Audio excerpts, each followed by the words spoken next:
It begins when the soul of a boy named Hera faces the god who watches over the world.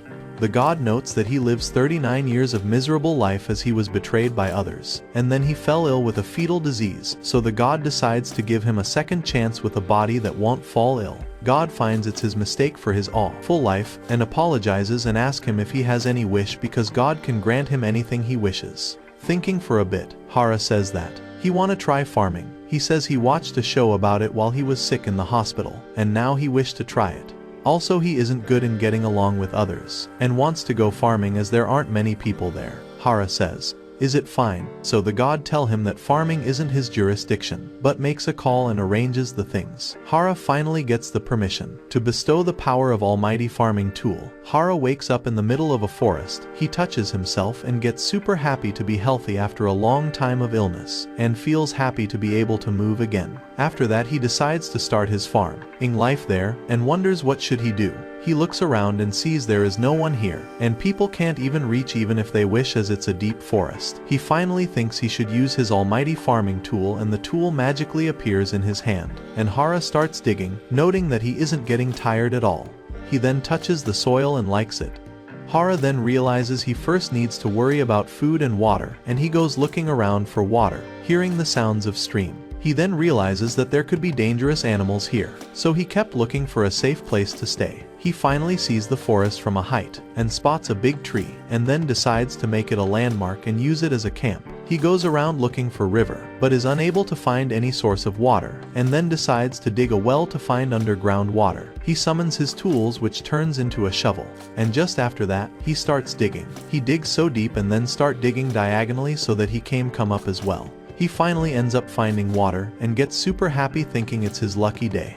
After that, he decides to find some food, although he doesn't feel hungry at all, but he feels that he can't go into the forest again. So he starts looking food, but can't find anything even after searching. He then looks at a smaller tree which eventually will get in his way, so he decides to chop it down. He summons his tool as axe, and as he starts using it just with one swing, the tree falls down almost crushing him, but he gets away in the right time. This makes him smile. After which he turns his tool into a hatchet, and then cuts the tree into pieces. He drags his wood logs using his tools and collect them. After that, he realizes he need a small hut to stay, but it's not gonna be easy to build it. And before he could think further on how should he be proceeding, he realizes it's gonna get dark soon. So he tries to summon a candle, but realizes it's out of jurisdiction. So he turns his tool into a magnifying glass, but the sun sets.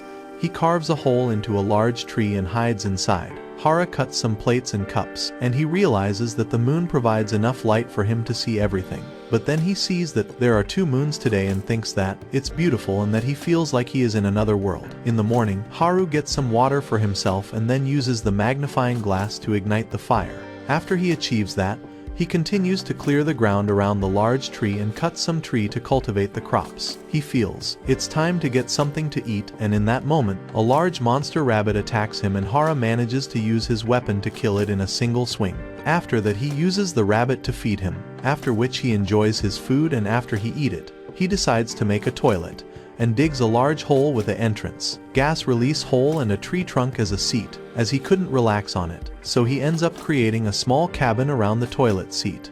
Hera then proceeds to dig the land to cultivate the favorable crop. He then imagines what should he cultivate and thinks maybe some potato or onion or some tomato and cucumber. As he is done, he realizes he doesn't have any seeds to plant anything. So he thinks he will have to satisfy with whatever forest provides. So he goes to sleep that day. In the morning when he wakes up, he is surprised to see that some plants are already starting to grow, and wonders if it's due to almighty tools. He then decides to protect his crops by building a wall and a ditch around the fields to protect them from the rabbits. It takes him a few days to complete it, but in the meantime he manages to kill another rabbit and eat it. The plants grow faster, and as he waters the crop, he hopes that the crop is something he can eat, and doesn't turn out to be just some decorative flowers. After that, Hera built the hut, but he had a hard time lifting the wood, so he dig inside of the hut to give himself some more vertical space. He built a beautiful hut and uses the bark from the tree for the roof. After that, he waits for the morning to see his crops. So in the morning he looks at his crop, and after which he sees 2 dogs outside.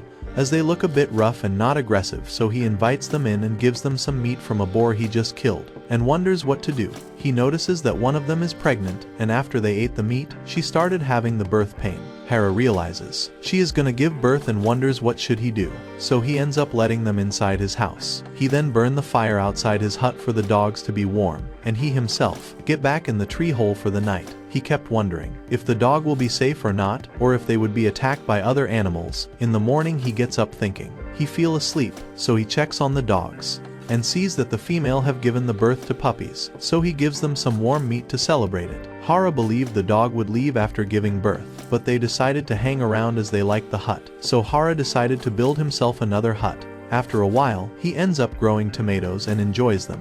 The dogs do some hunting and protect the premises for Hera, so he decides to name them Kuro and Yuki. And now that his crops are big enough, he wanna build a storehouse, more vegetables and many other things. Somewhere else, a girl wants to cross the mountains, but a man tell her that it's really dangerous and ask if she has heard of the Forest of Death. The other side of mountain is known as that because it's full of monsters. Meanwhile, God decides to check on Hera on how he is doing, because he feels sorry for giving him a life fit for sinner. As the God checks on him, he realizes that he has put Hera in a dangerous forest, which is known as the Forest of Deaths. He realized that he made a mistake yet again.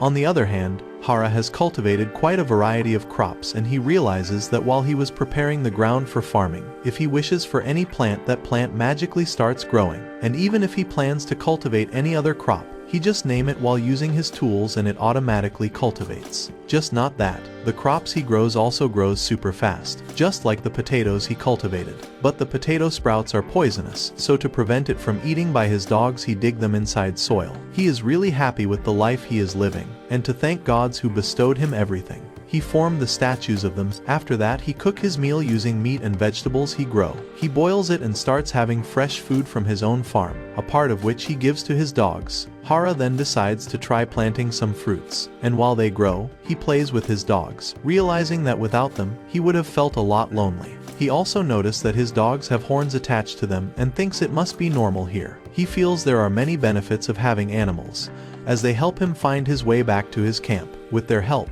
Hera is able to travel much further into the forest, and eventually he finds a river. He decides to dig a tunnel from river to all the way to his hut. And since it's a long distance, he will be digging for a while and will have to stay away from home. So he decides to make a toilet near the river. Hera enjoys his time, and even figured that he can turn his tool into wheelbarrow, so he can run around with it. But because of some hurdles, he falls down with his dog, which makes them smile.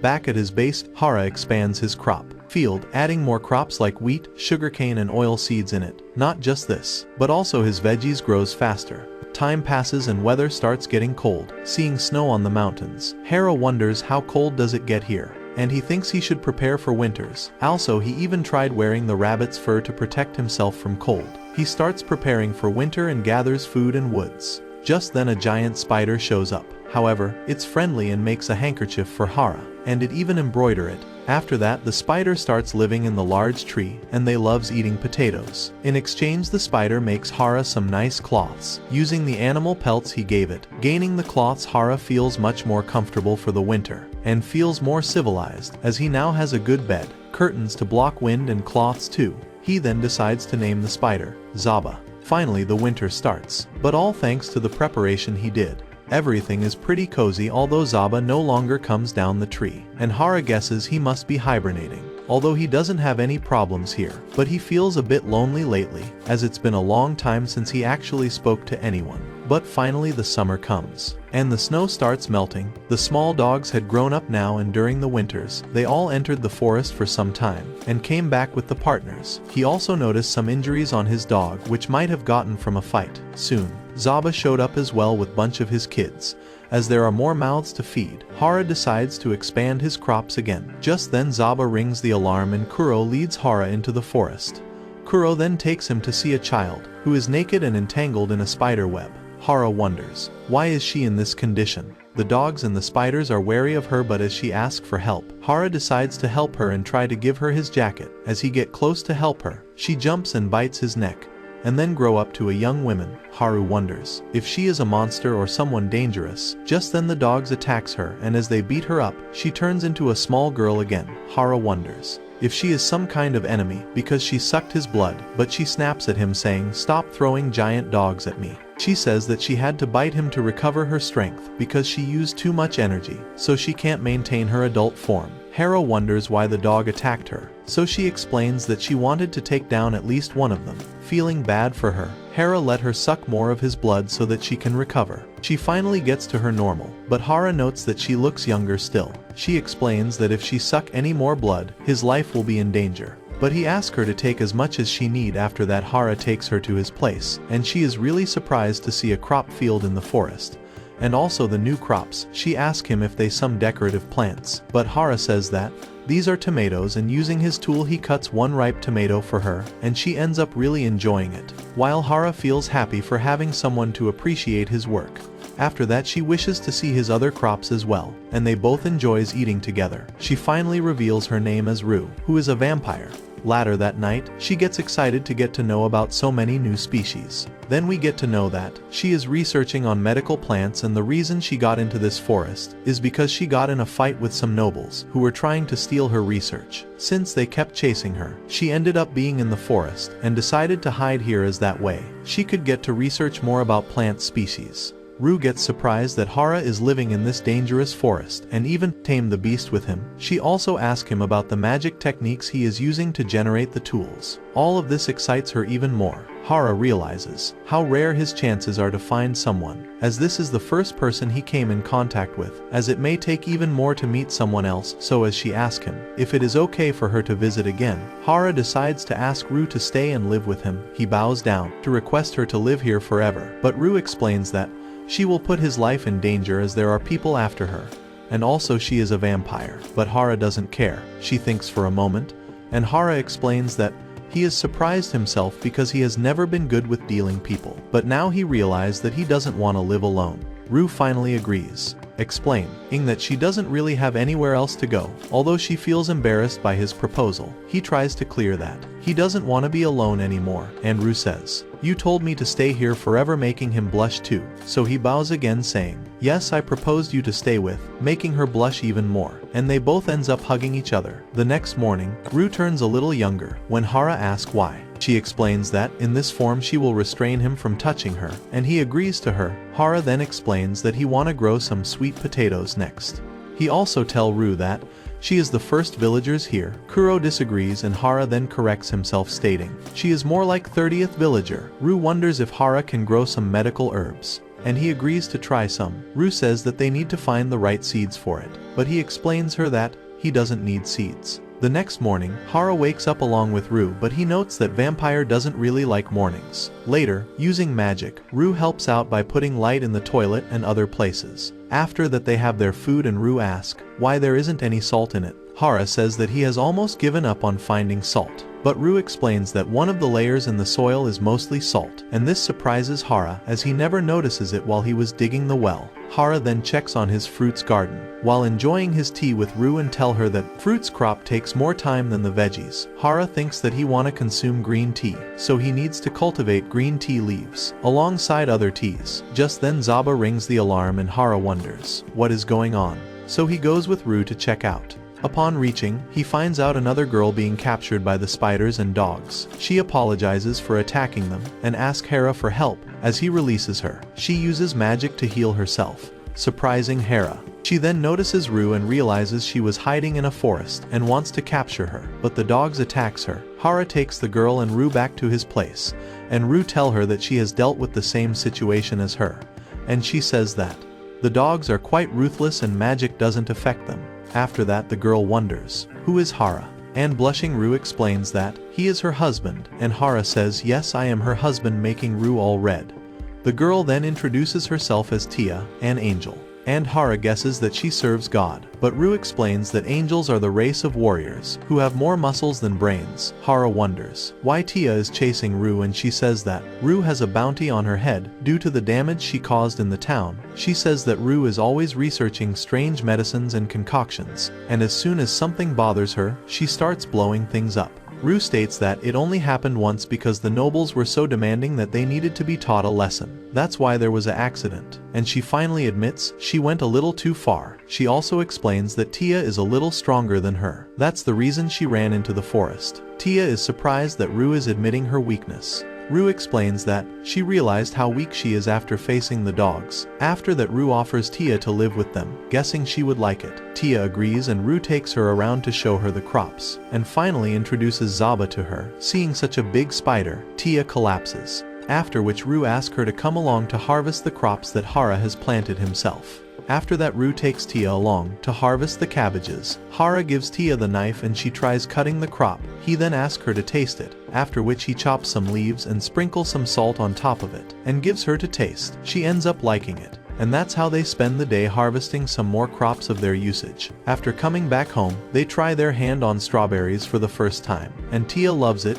after which, Ru insists her to live with them and Tia has to agree to her forceful request. Afterwards, they all spend time together working and using magic to build different things. After a few days, Tia asks Hera if they grow more strawberries. Hera explains they can. But even if they expand, they will not be able to keep up with the harvesting. Just then Hera sees that Karu and Kyo's children now have puppies of their own, and by holding the puppy he realizes the dog's family has grown quite big, and soon they will grow as well, and will find themselves partners. Ru realizes that means they will become even more, causing Hera to realize that the hut he built them will not be big enough, so he decides to build a dog area next to the orchard, and he finally build one for them. Hera thinks he still haven't named the new puppies, as they are too many and it's super hard to name everyone. Meanwhile, Hera sees Zaba's children leaving to start a new journey, but some of them decided to stay. Just then, Tia tells Hera that she will be gone for a while, but will come back soon, and flies away. Few days later, Tia returns with a bunch of high elf girls. They all introduces themselves as Lee, because they come from a same family. They all came here after Tia's suggestion and would like to live here. Tia states that they have a sad backstory, as they used to live in a village in the north, but most of their people got wiped out. After they got dragged into the war of humans, their race had scattered and since then, they have been wandering looking for a new home. They request Hera to take them. Meanwhile, Ru also suggests him to take the girls, as she heard that the high elves are talented race. They guess they are still young and Lee says that she is oldest, over 400 years old, while Lee's is the youngest, over 300 years old. Tia and Ru insist, and Hera agrees, saying, as long as they can get along with the rest of the roommates, I will be fine. Lee wonders who else live here and Ru introduces Zaba and the dogs, which causes the girls to faint, as the elves wanted to live together. Hera decides to build them one big house, so he build them their separate toilets for waste disposals and cuts a big tree, like piece of cake, surprising Ru and Tia. When it comes to building the house and construction, elves knows better than anyone. So Hera decided to follow their orders while they are building the house, and he mostly just digs and bring them lumber. After 10 days, the house is complete. It's quite big and Ru and Tia are impressed.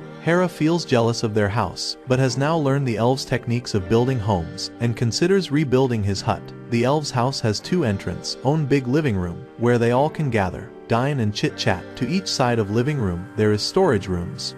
The lights are added, magic, and the second floor has the individual rooms. Hera sees them from top and hopes this can become their home where they feel safe. The next day, the elves' girls happily harvest the crops and chew the raw garlic. Ru says that they probably have settled here down well. Hera is surprised to learn that elves also eat meat and use fire, because he thought that elves are usually one with nature, so they don't use fire. They wake up with sunrise and seeps when it sets. They eat mostly tree fruits and refuse to wear any metal. Lee tell Hera to not underestimate the harshness of forest, because anyone will die if they live like that. After that, she tell him that they plan on doing some mining and blacksmith's work for him, but first they need to build a furnace that can melt iron. Hera is surprised again because he thought that's a dwarf's work. Soon they build a furnace using charcoal and sand, and then they start producing things. Hera gets excited, seeing the metal pan, feeling his civilization is advancing, and he says that elves can really do anything. But Lee says that there are things they cannot do, like settle down and reproduce. Hera says that they already have achieved one of them, but decides not to say anything for the second part.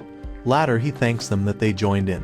Just then, the elf comes in and asks, is there any wheat field here? Hera explains that they have harvested it and turn it into flour. Lee then asks if they can make some bread, showing that they have a jar with yeast, and Hera happily accepts, after which they begin the process of making breads, and they finally achieves making it, and they all enjoys some freshly made breads. Rue and Tia loves it as well, and Hera guesses that it's time to expand the wheat field, but in that moment, Hera asks Rue if this land belongs to someone. Rue explains that no one owns the forest, but it is under the control of Demon Lord. Hera starts worrying hearing that, and wonders if the Demon Lord will have some problem with the crops, but Rue assures him that since he built everything on his own, the land belongs to him. Later, Rutia and Lee are amazed about Hera, as he grew such amazing crops here. They enjoys tomatoes, saying, the soil here is super good. Not only this, but he also tamed the inferno wolves and a demon spider too. But they see that, it is surprising how he lacked the knowledge about this word, as he had wrong impression on what elves were. Also, he didn't know about angels at all. Meanwhile, Hera is in his hut, making a wooden cup and wonders they have a lot of work to do tomorrow. The next day, Hera gets ready and summons his tool for the work. But just then Zaba appears there to show Hera that it caught a queen bee, and as it has no intention to eat it and also bee isn't aggressive, so Hera keep it as pet, and he decides to build it a little house where bees can build a nest in the hopes that he can get some honey. In about 10 days, the bee prepares the nest with the other workers. Just then Tia, who was flying nearby, gets curious on what Hera is doing, but because of the fear of the hive, she doesn't even come inside and leave. Hera then guesses he will need to plant some flowers for the bees. After that, he digs a large hole, intending to use it as reservoir, and explains to Lee that he plans on drawing water from the river. Lee asks him, how far have you progressed with waterway? But Hera says that he has barely even started because it's a long way. Lee says that they first need to decide what to build. Hera imagines stone work, but Lee tell him that getting stones will be hard. Hera then wonders about wood, but Lee suggests that due to a large distance, the connecting woods will leak a lot of water. Hera then decides to use dirt, and using the almighty tools, he compact it, turning it sturdy as concrete. Because of the digging he did earlier, all the sand was left, so Hera used that sand to form the container, and with the help of elves he starts the work. He lets the elves handle the foundation of the water, and the work of transporting the sand, while Hera himself focused on sealing the seams and strengthening the foundation. Finally, with the help of elves, the waterway work finally got completed, and the water start filling in. As the water start flowing in the waterway, the fishes gets along with water, and he thinks of eating them. Just then a large fish gets in. He jumps and finally manages to catch it. Tia and Rue recognize the fish as quite vicious ones from the forest of death, and wonders if it's safe to eat them. As Hera offers Rue, she denies, and make Hera taste them first. So he begins eating and loves it, after which he offers both of them, and when they both hesitatingly starts eating, they loves the taste of the fish. Hera captures more fish and preserves them with salt. Later, Hera is surprised that he thought of growing rice, and now he has the crop. But now that he has easy access to water, Hera decides to build a rice paddy, and starts digging fast enough to surprise the elves. After the digging is done, he floods it entirely, and the girls wonder if he intends to make a pond for fishing. But Hera denies it and asks for their help for the next step, so the girls get in the field, which is quite slimy, and starts the work. After a bit, they all coordinate well and plants all the rice saplings. The rice field grows faster, after which, Hera summons his almighty tools and teach girls how to harvest, and then they all start harvesting the rice. After the harvesting, they dry the crops and creates an old thresher. Elves appreciates Hera for knowing everything, and he just smiles thinking he happened to watch a show, that's the reason he knows all this. Tia then asks what's the next step, and Hera summons a mortar to remove the husk from the rice. He then get a sieve to get rid of the leaves because only plant matter, then a pestle to polish the rice. The girls notes that this is a lot of work, and wonder if they can finally eat. Hera explains them that we cannot eat the rice raw and tell them that we first need to cook them. He then shows them how to cook rice in a kettle. The girls think it's some kind of spell, after which Hera asks Rue to create flame with magic, but she starts spelling to generate fire. But Hera tell her we need low flame, so she does same. Finally the rice cooks perfectly, and Hera starts making the rice balls. He let Rue and Tia try some rice balls, and Rue starts having the first bite, and the girls ends up enjoying the rice balls. He adds the fish from the last day and they all enjoys it. They love it so much that they eat it all, and only a single rice grain was left for Hera. The next day, they again works at the rice field, and when they come out the girls can clean up themselves using magic. One by one they clean themselves, but Hera cannot do that so he decides to build a bath for himself. He starts making the design on how he is gonna build his bath, and the girl says that they can wash in the river. But Hera explains the benefits of bath and that they can bath in the winter too without freezing. So the girls help him in the construction progress. The furnace was made with the blocks of dirt compacted together. And then the most important part, the tub itself. As Hera wanted it really big and comfortable, but then Hera wonders if it's okay to put the waste water back in the river. Tia suggests that they can use slimes as they will eat the waste products and will purify the water. Tia brings some slime and Hera builds a purification pool for them. Tia suggests they can also put them into the toilets too, but Hera isn't sure if he wanna do his business over a slime's head. He then finds some mushroom growing on his wood logs, and because he isn't sure if it's poisonous or not, although he remembers the elves eating it, he then wonders if he can grow some mushroom himself. So he uses his almighty tool and hits the wood, hoping for some good mushrooms. In the evening, Hera teaches the girls how to use the bath. He explains that, after they undress, they should wash themselves. Lee stops him and asks him to demonstrate. Hera agrees and shows them the steps one by one. As he gets in the bath, he almost melts down. He gets lost in thought, thinking it's been a long time since he enjoyed bathing like this. The girls doesn't wait and starts following the step to join him. Hera tell them that he will leave first so that they can enjoy their time, but the girl states they can bath together as that way they won't need to heat water again. Surrounded by the girls, Hera feels a little embarrassed and wonders if he should build a separate bath for men. However, the girls says it's unfair to have a private bath just for him. The next day, Hera sees that he has grown some mushrooms and decides to make a mushroom hot pot tonight. Just then he hears the dog and sees that they found 5 new elves and brought them in. As the girls introduces themselves, Hera notices they all are Lei. Lee explains that she knows them and they used to live in the same village, but they last saw each other 200 years ago. Hera accepts them to live there and Lee wants to build them a house. She also says that this time they can also make improvements for Hera's hut, so Lee starts commanding everyone. Meanwhile, Kuro notices that the female in Hera's group has increased. Kuro explains that he lived his whole life alone in the forest and never lost a fight to another male. But one day he met a female who ended up defeating him, and since then the two started traveling together. The female eventually became pregnant and gave birth to their children. However, one day they ran into a grappler bear, the king of this forest. The bear defeated them but decided not to eat them. Injured, the two couldn't hunt for food. They became so weak that their normal prey drove them away, and eventually they reached the center of the forest. They found a human male living alone. Normally the human are hiding in the forest and doesn't stay too long in one place, and Kuro wonders how such weak human could survive alone. But Hera shared his food with them and took care of them. Kuro and his wife decided that Hera will be their master. He gave them names and place to live. With time their children grew and Kuro had a pack of female of his own, which he leads. Kuro's only concern is that Hera doesn't seem to understand that Kuro is a terrifying monster known as Inferno Wolf.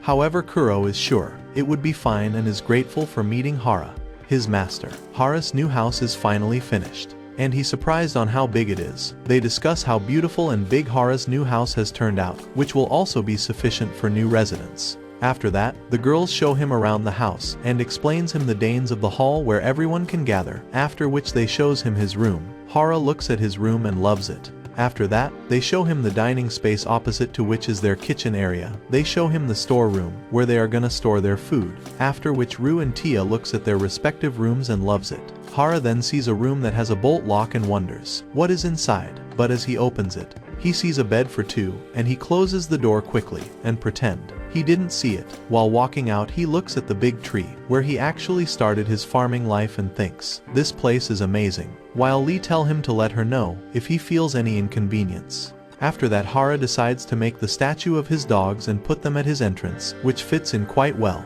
The next day, he decides to make a dish he haven't made before, curry. So Rue asks, is it a difficult dish to prepare? He says that it is quite difficult to master, as it need root inside it, and Rue thinks she need to go in the pot and gets scared. Hera then takes the girl to a section of his crops where they see a lot of unfamiliar plants. He explains that most of the plants doesn't grow in areas with snowfall, but thanks to his almighty tools he can grow them here. He proceeds to gather spices for the curry, and first takes some cumins, which is responsible for curry's aroma. The next he gathers is some turmeric, which gives curry its color and is usually at the root, which we have to dry up first, and he asks the girls to dry it magically. Next he gathers coriander and explains that they need to grind the seed into powder, He also takes some cilantro leaves which he smells and loves it, but it's opposite for dogs. They hate the smell and runs away. The girls notices that and decides that cilantro leaves are worth researching plants. Hera proceeds and gathers black peppers and cayenne peppers, and when he turn around, everyone is gone. Meanwhile, having gathered all the spices, Hera proceeds to the next step but sees that only Lee is there to help him. Lee explains that Rue and Tia are busy with their research. Hera then starts cooking by heating the seed oil they extracted and adds the rabbit meat. While that is cooking, he grinds all the spices to powder, except for the cumin. Once the meat gets the color, he takes it off to not overcook it, and then cooks the cumin with the leftover bits and juices from the meat. After he adds diced onion, ginger and garlic. He adds tomatoes and keeps sautéing everything. He then adds the spices and some salt. Everyone, including the dogs, gather by the amazing smell of the curry. After cooking it for a bit, he adds the meat and boiled soya beans with some water. As he lets it cook, Hera feels he forgot something, and then realizes it's naan. He forgot preparing it. He then realizes how many portion does he have to make for everyone, and then explains that naan has the same recipe as making regular breads, but in naan we just have to roll the dough with a rolling pin and cook it inside the stove. The girls return and watches the elves and dogs looking at the cooking. Hera is finally done with cooking, and they all sit to eat, after which he explains how to eat naan with curry. After taking his first bite, he loves it, and even smells the spices he used. After seeing this, Tia starts having it as well and ends up enjoying. They all enjoy it so much that they decides to get a second. Seeing them, Hera requests them to leave some for him as well. Rue and Tia offers some curry to the dogs, but upon smelling it, the dogs run away. Meanwhile, Hera is left with just a little again, with the winters coming soon. Hera prepares for it and gathers some firewood. He knows that Zaba will go into hibernation soon, so he get him some potatoes, and he asked him for some blankets in advance, so Zaba gives it to him. While the elves work on the floors for the winter, Rue and Tia starts preserving food for coming winters. They smoke the meat and dries it, especially since the dogs will not be able to hunt much during the winters. Meanwhile, Hera is working to preserve the vegetables by creating a box with 2 floors. He will be putting the vegetables on the top floor and will be covering them with blanket and snow, while the snow gathered at the bottom will keep the veggies dry. Seeing the girls use magic, Hera wishes to use it too, but he doesn't have such power, but he is just glad that they are around as they helped him quite a lot. He tell Rue that they all make magic look so easy, which makes him feel to use it too. He tell her that he tried it, but couldn't do it. She then tell him that she can also summon magical worker to help them. Hera says that he only knows gardening and cooking, but then Rue corrects him that, "You are amazing because no have ever managed to live here for that long in the forest. Only he has done that." The winters comes and it starts snowing, so they are mostly living inside, so Hera decides to make some board games like Reversy, chess, and Mong Set. He explains the Reversy game and that it ends when the board is filed and the winner is the one who has more pieces of his color. Rue finds it very simple and wonders if it's fun, but Tia says that it's gonna be complicated once you play, and that annoys Rue, who challenges Tia. As they play, Tia is winning for sure. However, Rue flips the board, acting like she did it by accident, and then she suggests they should start again, as they don't remember which piece was where. But Tia uses magic and restore the pieces where they were. Rue gets upset and flips it again. Hera comes out of there and sees the elves playing peacefully. However, he sees Kuro giving advice to move a piece, which turns out right, and Hera is surprised that Kuro understands the game. Hera then sees the other dogs playing chess with horrifying intensity, and he decides never to challenge them. Just then Rue gets there and tries to play with the dogs, but ends up losing there too, and gets really upset. Hera then plays Mahjong with Kuro, Tia and Lee, believing that Kuro shouldn't have understood the rule that fast, but he ends up losing badly, taking the last place, while Kuro wins the game, feeling down. Hera decides to make a mini bowling because he just doesn't want to play board games all the time, so he starts the game and ends up doing pretty well. They wonders why they need to knock down the pins, so he decided to name them as some bad guys, and the girls loves bowling and even wins the games, and that's how they spent their winters playing all these games. Sometimes they harvested some cabbages and enjoyed their meals. Finally the snow melted and spring came, and the mornings became beautifully sunny again. The girls woke up too and asked Hera what to do today. Just then, Zaba alerts them by ringing the alarm. Hera then sees that something big is coming from the sky. He guesses it's a dragon, but Tia corrects him, it's a wyvern. Wyvern then attacks Hera's group. throwing fire at them. But Rue and Tia uses magic to defend themselves. Fire spread into the crops, but the elves are quick to put it away. Hera wonders, how should he stop the fire? In desperation to protect everyone, he summoned his almighty tool, and to his surprise, it turns out to be a spear. He prepares to throw it at the wyvern, who creates a 3-layer barrier, but the spear pierces it and injures its wing. Hera then throw it again, finally killing it. Tia and Rue get surprised to see this encounter, after which they reach towards the forest to look at the creature, and Hera wonders if it is normal to encounter wyverns. But Rue explains they are rare creatures. He then wonders if someone could have sent it, but Tia says that even if someone sent it, they will not send such a valuable and rare creature alone. Hera then assumes that it was just a rare encounter. He then wonders if they can eat it, and the girls explains that it is said to be a delicacy meat. Hera makes 3 dishes with the wyvern meat, which looks delicious, and all the girls ends up enjoying it, especially who finds it really juicy.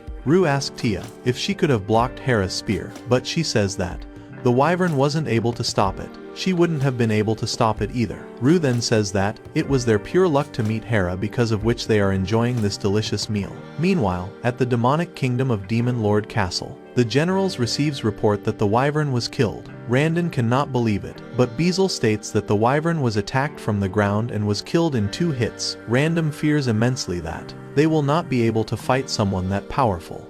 Easel states that, as generals, they need to handle the situation before fear spread. Randon then decides they should resign and leaves. At the gatekeeper dragons, the blue dragon asks Gucci if he saw the fight, and he confirms it. So blue dragon, Doran, asks what would happen if he takes the spear attack, and Gucci says it would pierce through him too. Doran wonders what to do, and Gucci says it would be foolish to attack. Meanwhile, Hera enjoyed the wyvern meat but felt something was missing, so he decides to make some alcohol. He guesses that wine exists in this world and decides to make it from grapes. The girls are excited and they harvest the grapes quickly. Hera then creates a place where they can place the grapes and asks the girls to stomp them. On the other hand, he himself stays down with the container to store the juice. The girls feels a bit weird at first, but guess it would be easier if they have some sort of rhythm. But just then Tia falls down and Lee apologizes for bumping into her.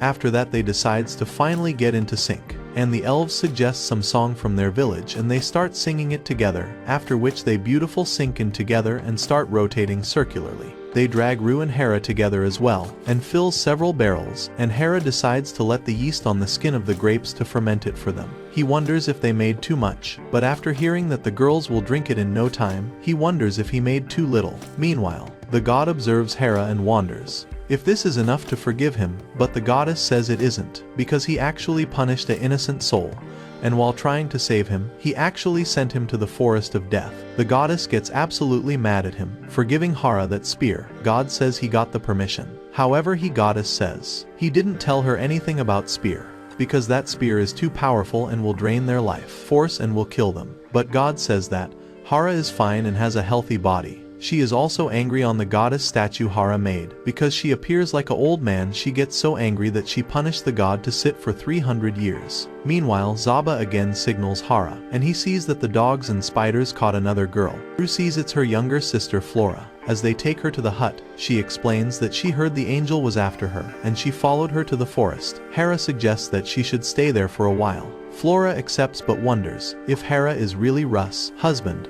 Rue explains that Hera is the master of the Inferno Wolves and also took down Wyvern. Hearing that, Flora quickly apologizes. Hera then realizes that Kuro isn't a dog but a wolf, and wonders about the Inferno part. Kuro then breathes fire and Hera is impressed. Hera prepares some food for Flora, who ends up enjoying it, but Hera mentions that he really wanted to make miso and soya sauce, and as Flora doesn't know what it is, so he explains that they are made from fermented soya beans. Flora wonders what is fermented. He explains how cheese and wine are made. Hearing about the microorganism, Flora gets excited for a new subject she could research on. After few days of staying with them, Flora leaves with excitement, but in a month she returns to live there and has brought her maids as well. Anne speaks on behalf of all the other maids and tell Hera to use them as he wants. Tia realizes that the vampires, elves, wolves and spiders are all in large groups now, but she is alone, so she tells Hera that she will leave for a while and flies away. Tia returns soon and has bought her underlings, 3 angels, Maku, and Kosum lizard men represented by Daga, and a chicken. Tia gets super happy that now she has her own people too. With the arrival of the maids, who are the race of ogres, all of the chores start to get done a lot faster. But Hera notices that they don't cook any complicated dishes and decides to teach them all the dishes he knows, which ends up interesting the ogres. While the 3 angles that Tia brought are instructed by Tia to patrol the forest. The lizard men are in charge of all the labor that requires strength, and because of them, their construction work is moving a lot faster. Just then Lee comes and tell him that she bought all the elves she found in the forest, but he notices that all the elves are female and wonders about the male elves, and Lee explains that the men didn't survive the war. Hera makes Daga wear a scarf on his arm so that he can tell a difference in them. Several days later, Hera calls all the representatives to talk to them and ask them that he want a name for this place because it's more like a village now, as several people lives here. Rue suggests they name it after Hera, but he doesn't like the sound of it. So Anne suggests they name it after the forest, but hearing the forest is called as the Forest of Death, Hera feels that's a scary name. Zaba then pints at the door, and as Hera opens it, he sees the great tree and decides to name it the Great Tree Village that evening. He announces the village name to everyone and announces that they will be having a party to celebrate it. Everyone start calling Hera their mayor. Hera says they should decide that later, but the girls says that it's decided already. The village then celebrates it by drinking the first batch of wine they made. All of them get super drunk and Tia calls Hera to sit next to her and ask why are you zoned out. Hera says that he is so happy that he has a family now, after which they all drink again, dance and cheerfully spend the night. Hera becomes the mayor of the Great Tree Village. However, his daily duties didn't change a lot. One day, a messenger from the demonic kingdom arrives. Beezle requests to speak with the one in charge of the village, and Hera steps out. Beezle then gives a gift to Hera and explains that the demon lord wants to discuss the status of settlement. Hera recalls that the land was under the demon lord protection, and he wonders if they would want him to pay taxes or will throw him out. So Hera tells Beezle that if the demon lord lets them live here, they will give a part of their harvest as a tax, and suggests 10%. Hera wonders if it's too low, but Beezle is ready to accept. Hera then explains that they can pick up the tax each year before the winter. As Beezle agrees, the two sides sign a contract. Hera's village will be paying 10% of what they grow in their field. However, that doesn't include milk, eggs and honey. If they are interested in their products, then they can trade. Hera felt a bit too aggressive with the negotiation, so he returned him back with a gift. After Beezle leaves, the girls tell Hera that he did a good job, but usually the tax is 50 to 60%, and having them come and collect it is a good move, as it forces them to officially recognize their residence here. It's also very good that now they have the demon lord's protection for just 10%. Rue is also excited about the present Beezle gave them. Meanwhile, Beezle reports to the other generals, which surprise them that the village is submitting them, even though they can defeat a wyvern. Ren then wonders if they have any motive, and Beezle shares that he had no choice but to accept their conditions, as the vampire princess and the angel of annihilation were there. They also had an army of elves and pack of wolf too, along with the trio of killer angels. Beezle had to accept their condition, otherwise they would become enemy for the demonic kingdom. Grat sees that they also got a gift from them and decides to open it. In case of something dangerous, he sees its fruits with nicer shape and color and eats it. Beezle then notices the cloth in which apple were wrapped and realizes it's by a great demon spider. Gratz is surprised to hear they have the demon spider too. Meanwhile, Doran, the true ruler of Dragon, also visits the village with Gucci, and he gives them a present. Hera like it and asks the purpose of their visit. He explains that Doran's lair is located to the south of here. While the distance is big, they are kind of neighbors, and came to greet them. Hera is surprised that Doran keeps bowing down. Hera says that he would invite them inside, but Doran is too large. Gucci then asks Doran to change into smaller form, so he takes a human form. After eating and drinking, Doran ends up loving the alcohol and wants to stay there. But Gucci tells him he needs to protect his domain, and that he will be a nuisance to the people in the village if he stays for too long. After the two visits, Hera starts thinking of the better way to greet the visitors, so he decides to build a guest house. So he proposes a house that fits for 4 people, but the girl suggests it should be large, because usually those who come in large group, and the house needs to fit for at least 30 people, and then they discuss how they want to design the whole house. Hera then thinks on a more proper way to welcome guests, because when the angels find the guest, they capture them and lead them to village. On top of that, when Zaba rings the alarm, everyone grabs their weapons and gets ready for a battle. So Hera comes up with a new signal for visitors, and gives a bell to Zaba.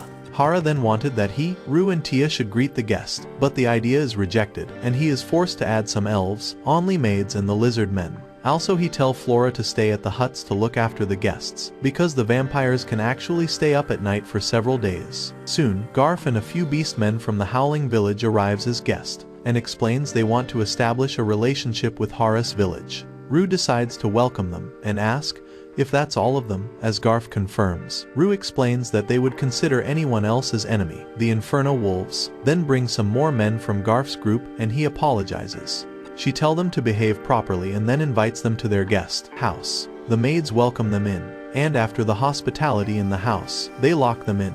Tia explains that every guest they have had brought some presents, so she still isn't sure if they are enemies, so they are not following the normal visitor procedures. The girls are against giving fancy food or alcohol to the guest, but Hera still manages to convince them to give some alcohol. While the beast men eat and drink, Hera approaches them and asks about their village Howling, so he smiles and says that his village is about 500 years old, where almost everyone is beastmen. Howling Village is actually a place where people usually hunt and mine and trade with the humans across the mountains. However, because of some trouble in trading, they wish to trade with more villages including the Tree Village. Then Hera asks them about where did they learn about his village. So he says they heard from the Demon Lord's men. Tia asks why some of them remained hidden, and one of them explains that if something were to happen to others, they would return and report back their village. The next day Garf explains that they want to trade and have an open market. However, as it's hard for them to come to this village with the goods, so he would like if Hera can come to their village,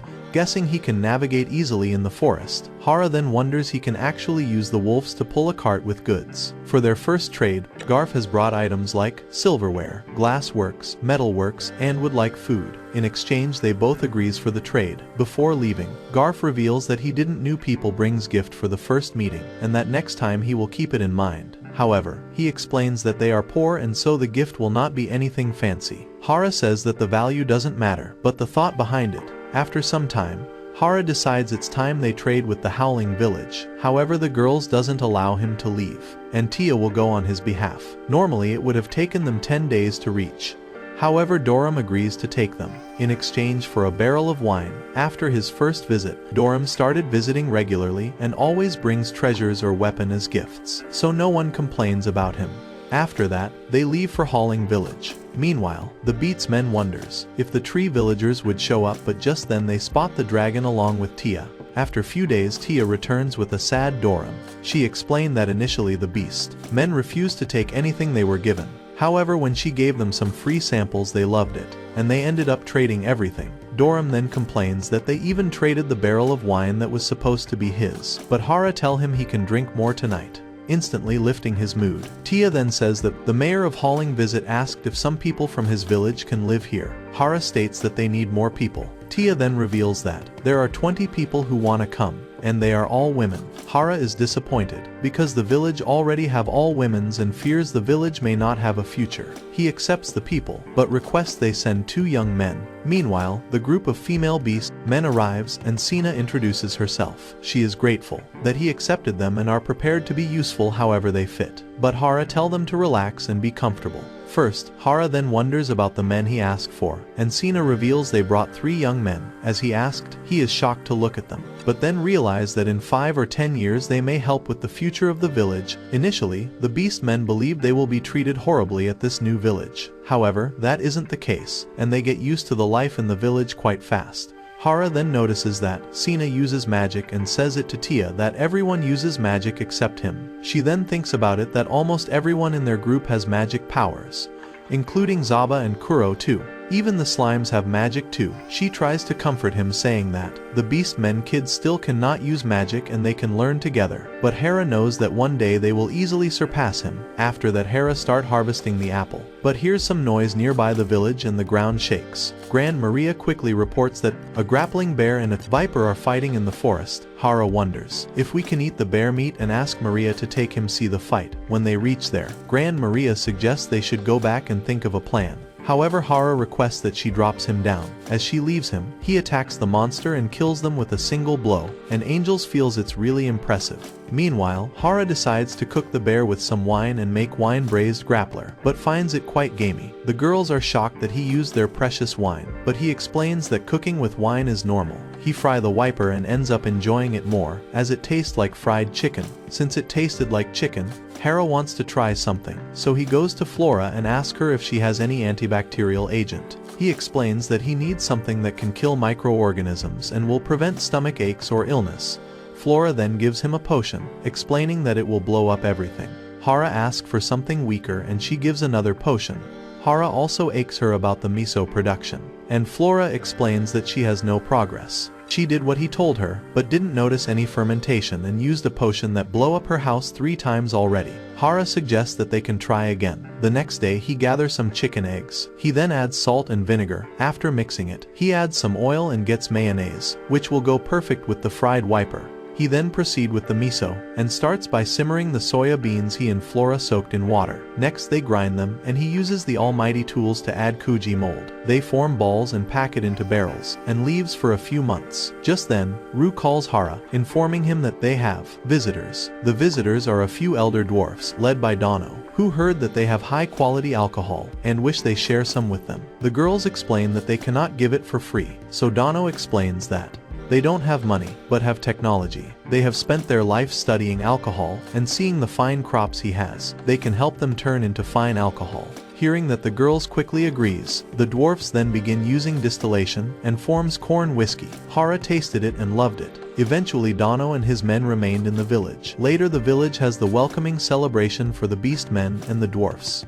Doram gets overexcited drinking, so Gucci ties him up and takes him away. Meanwhile, Hera realizes that finally some men joined in the village, and asks Dono if some girls catches his eyes. But Dono then explains that the girls are too young for him, and if they cannot grow a beard they aren't for him. One day, Hera sees a dragon approaching. As it doesn't look peaceful, he prepares for a fight. But just then Doram shows up and stops the dragon. As the 2 dragons stares each other, the third appears, which looks even scarier. Hera then throws his spear, but dragon manages to dodge it. Gucci then stops Hera, explaining that they are not enemy, and are not fighting. As the dragon lands, they transform into human form.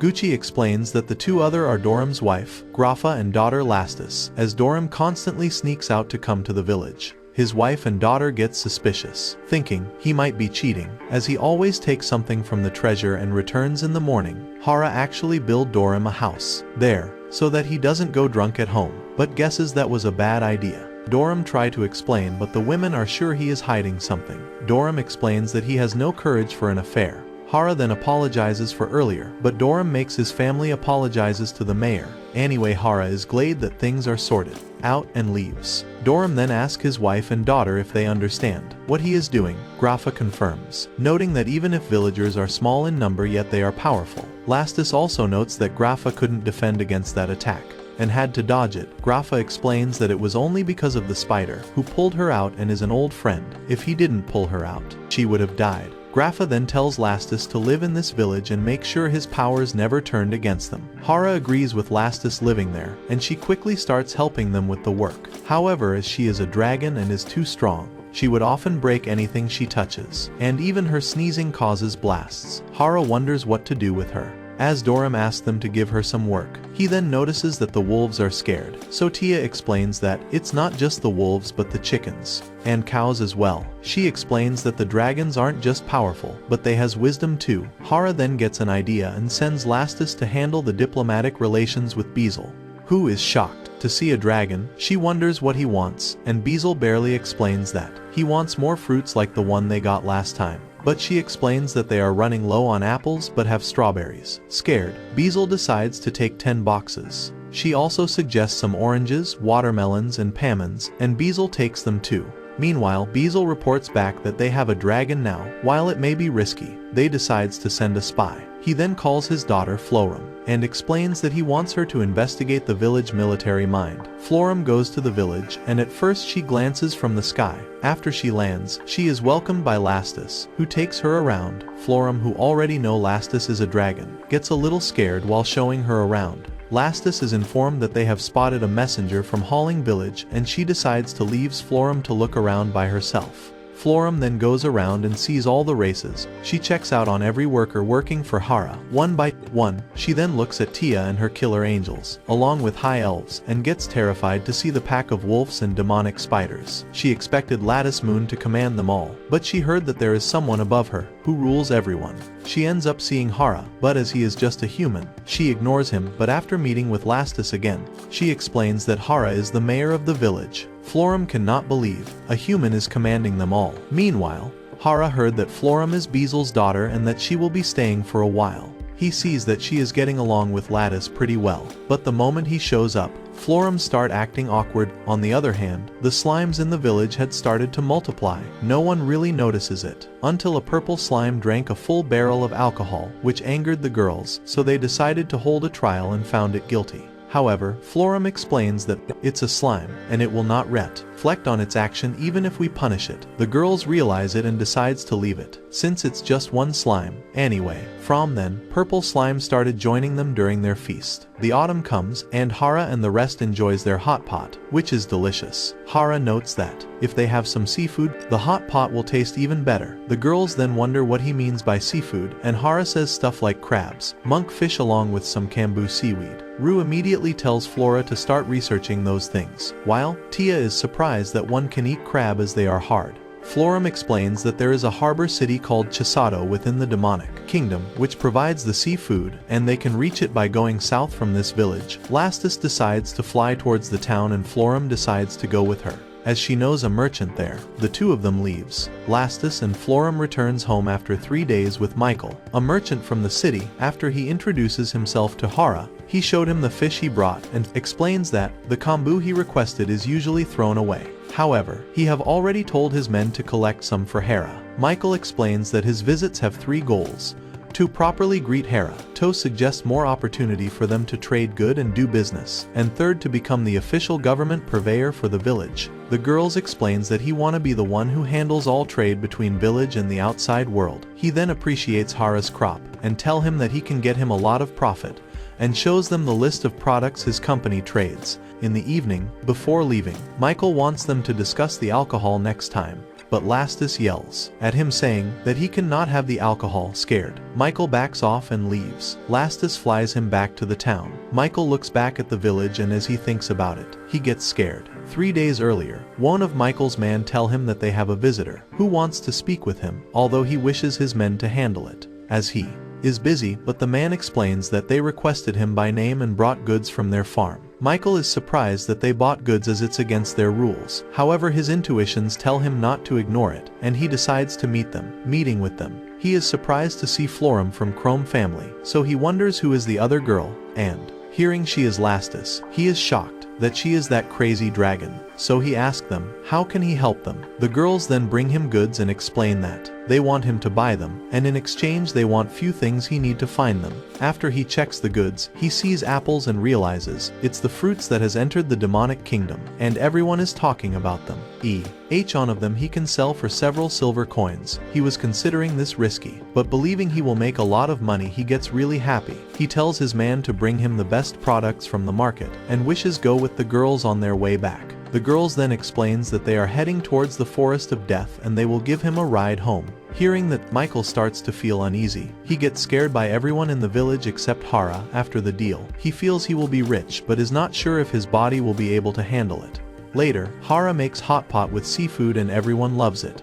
While Hera thinks, next time he can ask Michael to get some shrimps and squids. Meanwhile, Anather Drag On appears in the village. Hera wonders if it's related to Doran, but as the dragon attacks Hera, then he gets serious and throws his spear at it, but he dodges it. Hera then throws one more time and takes down the dragon. The dragon turns into a young girl and states that she surrenders. Doran then shows up and explains that she is Hack, his older sister, but she states that it's all his fault, because he said he was giving Lastus as a bride and wants her to marry to the mayor one day. Doran tries to deny it, stating he may have said it while he was drunk. That's why Hack came to see what kind of man the mayor is, as she also heard he is quite strong, so she came to check it. Dorum states, it's not just that and that she is mostly here because she is angry. Hack then confirms, stating that Lastus is 900 years younger to her. Wyatt she will be marrying before her. Hera tell her that it's fine if you come, but don't make mess here again, and he makes her clean it. After that, they enjoys their dinner, and Hack wants them to play Mojang, but wishes that they bet on something. Dorum wonders what Hera can bet, but he explains that he cannot bet anything, so he can only think of some punishments, like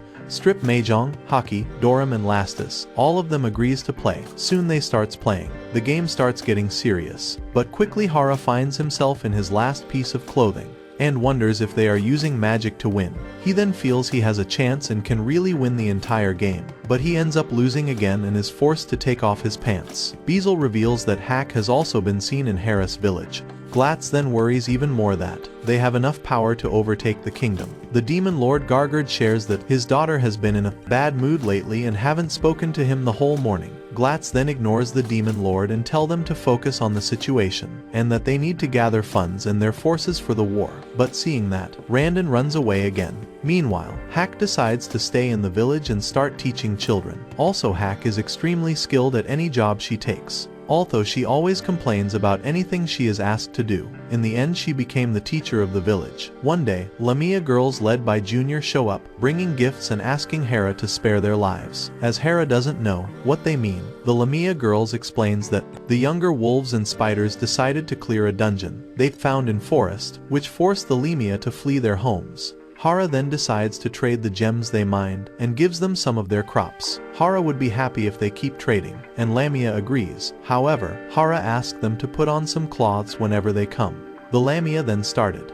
Lamia delivery service and started carrying the traded goods for the village, after which Hera plans to plant more crops since their trade has increased exponentially. Meanwhile, some girls convince the demonic kingdom's Princess Yuri that Hera's village is planning something foul and intend to use Florum as a hostage. Yuri then decides to defeat the village and save Florum. Meanwhile, Bezel visits Florum, who has been given the work of looking at the villagers' accounts. He informs her that the Princess Yuri intends to start a military campaign against the village. Rosa Claw and Roge are the ones that convince the princess to do so, and their target is Hera's village. Florum finds the girls' trio to be quite stupid and wonders why would they attack the villages, considering she sent them reports on how powerful the village is. But Bezel says that he tried stopping the Demion Lord, but he trusts his daughter way too much, and Bezel thinks that if Florum try to stop them, they will think her as a traitor. However, he asks her to think of something to stop them, as the attack is tomorrow. Florum guesses they just need to show the power of the village without mobilizing the village. So they pay the Lamia girls led by Junior 10 boxes of apples, and 3 Lamia faces the 300 men that were heading towards the village and easily makes them surrender. As a result, Rosa, Claw and Roge are taken to the village, and Florum explains that they want to join the village and work for it like their life depends on it. Florum says that they will be working for her, but if they try to harm the village, Hera can just dispose of them. Hera then wonders about the 4th girl who is sitting on a throne, and Florum explains that she is here just to observe for a while. As Hera leaves, Florum tells the girls that if they do some honest work, their transgression will be forgotten. Additionally, they should hide their identities, and says that Princess Yuri will be treated just like a normal person, and the princess agrees to it happily, and wants to look around the village. So she then shows them around their village, their grape production, crops and other things. Just then the Beastmen kids get there, and the princess tickles him by grabbing his ears lovingly, after which they enjoys some fresh apples. However, being nobles, the trio of girls keeps talking about their kingdom and how they want to take over the village, grasping attention from everyone. Meanwhile, the girls think that nobles shouldn't be living in the place like this and decides to escape. However, as they try, they find inferno wolves and spiders and change their minds, fearing to be disposed. The trio then starts working and helps with Florum's work, and get to be known as the Town Hall Girls. Later, Florum pats the inferno wolves, which of course surprises the princess, and she asks the wolves are really dangerous, yet they are cute when petted like this, and then she starts playing with them as well. Seeing how nice and peaceful this village is, Yuri regrets that she wanted to being war to it. Florum wonder asks why the demon lord didn't stop her, so Yuri explains that it's all because of Florum, because she hears that Florum has become a hostage and was worried about her. As the two are childhood friends, they agree that Florum will be telling her everything and will treat Yuri like a friend, not a princess. After which they go inside to eat, and loves the food. Later, Yuri wants to help the others with the manual labor, and the trio tell her not to do by referring her, the princess. But anyone does it. She helps with the farm work and even forces the trio of girls to help her too. Finally, it comes time for Yuri and the girls to leave. They offer her some breads and other things as a takeaway gift. However, the trio decides to stay, stating they haven't repaid everyone's kindness and that there is still more things to learn. However, in reality they actually like the food and bath in the village. After Yuri returns home, the demon lord, Gargard, complains to Bizzle that she seems more dignified and is always busy with something. Bizzle states that it looks like Yuri is starting to get interested in politics and diplomacy, and he tells him that daughters grow into adult before the parents even realize it. Hearing adult, Gargard assumes that she must have met a man and wishes to tear him apart. But Bizzles warn him that this attitude will make her hate him soon, which calms him right away. Meanwhile, Hera's village starts their pre-winter crop harvest, but they end up having more food than anticipated. Lastus suggests they can send some to her father and Hera agrees. Hack then suggests that they send their parents too. She explains that her father live in the north while her mom in the south. Tia realizes that she mean Emperor Dragon Do and Dragon Ray. Lastus then heads to her father, dropping off some crops, and then to Chishato City to drop off some crop there. Michael asks Lastus to exterminate a monster that was attacking the trade vessels, and Lastus gladly accepts and defeated the monster, and took it back home to eat. Meanwhile, Hack headed towards north, and on her way back, she found some people who wanted to move to the village. Their leader is Ya. Hara assumes they are dark elves, but Ya explains that they are called mountain elves. Ya explains that they were living in the mountains, but lately have been struggling on finding food. Hara then wonders what to do. Hearing that, Ya apologizes for causing trouble and understands they cannot just keep strangers. However, Hera explains that he didn't mean that, and he was just wondering where to put them to sleep until they build them a house, as he accepts them in the village. Ya gets happy, and explains that they are excellent hunters and will catch food for themselves. They attempt to capture their hunts, but the monsters are too strong for them. Hara tell her not to worry about it. Ya then sees that he is doing something, and Hara explains that he is trying to make some pottery, but he fails to form a shape, and states he would indeed need clay. Ya then volunteers to find it for him, explaining that she understands earth and what lies in it. Ya manages to find some clay and makes the pottery, which makes Hara happy. Later, Hara gets informed that they found another dungeon, and as the girls wants, they send a survey team to investigate it with the wolves. Meanwhile, Hara finally finishes the male bath and uses it. Just then the Beastmen kids join him too. Outside, Florum captures the trio girls and forces them to tell the truth. They explains that they were hoping to get a little closer to the mayor. Florum explains that the three of them are the lowest ranking member and they cannot just sneak up their way to the top. Soon the survey party returns and states that they should send an extermination party there, because they confirmed the presence of Blood Viper inside. The elves insist that they should have that meat as the survival of their clan depends on it.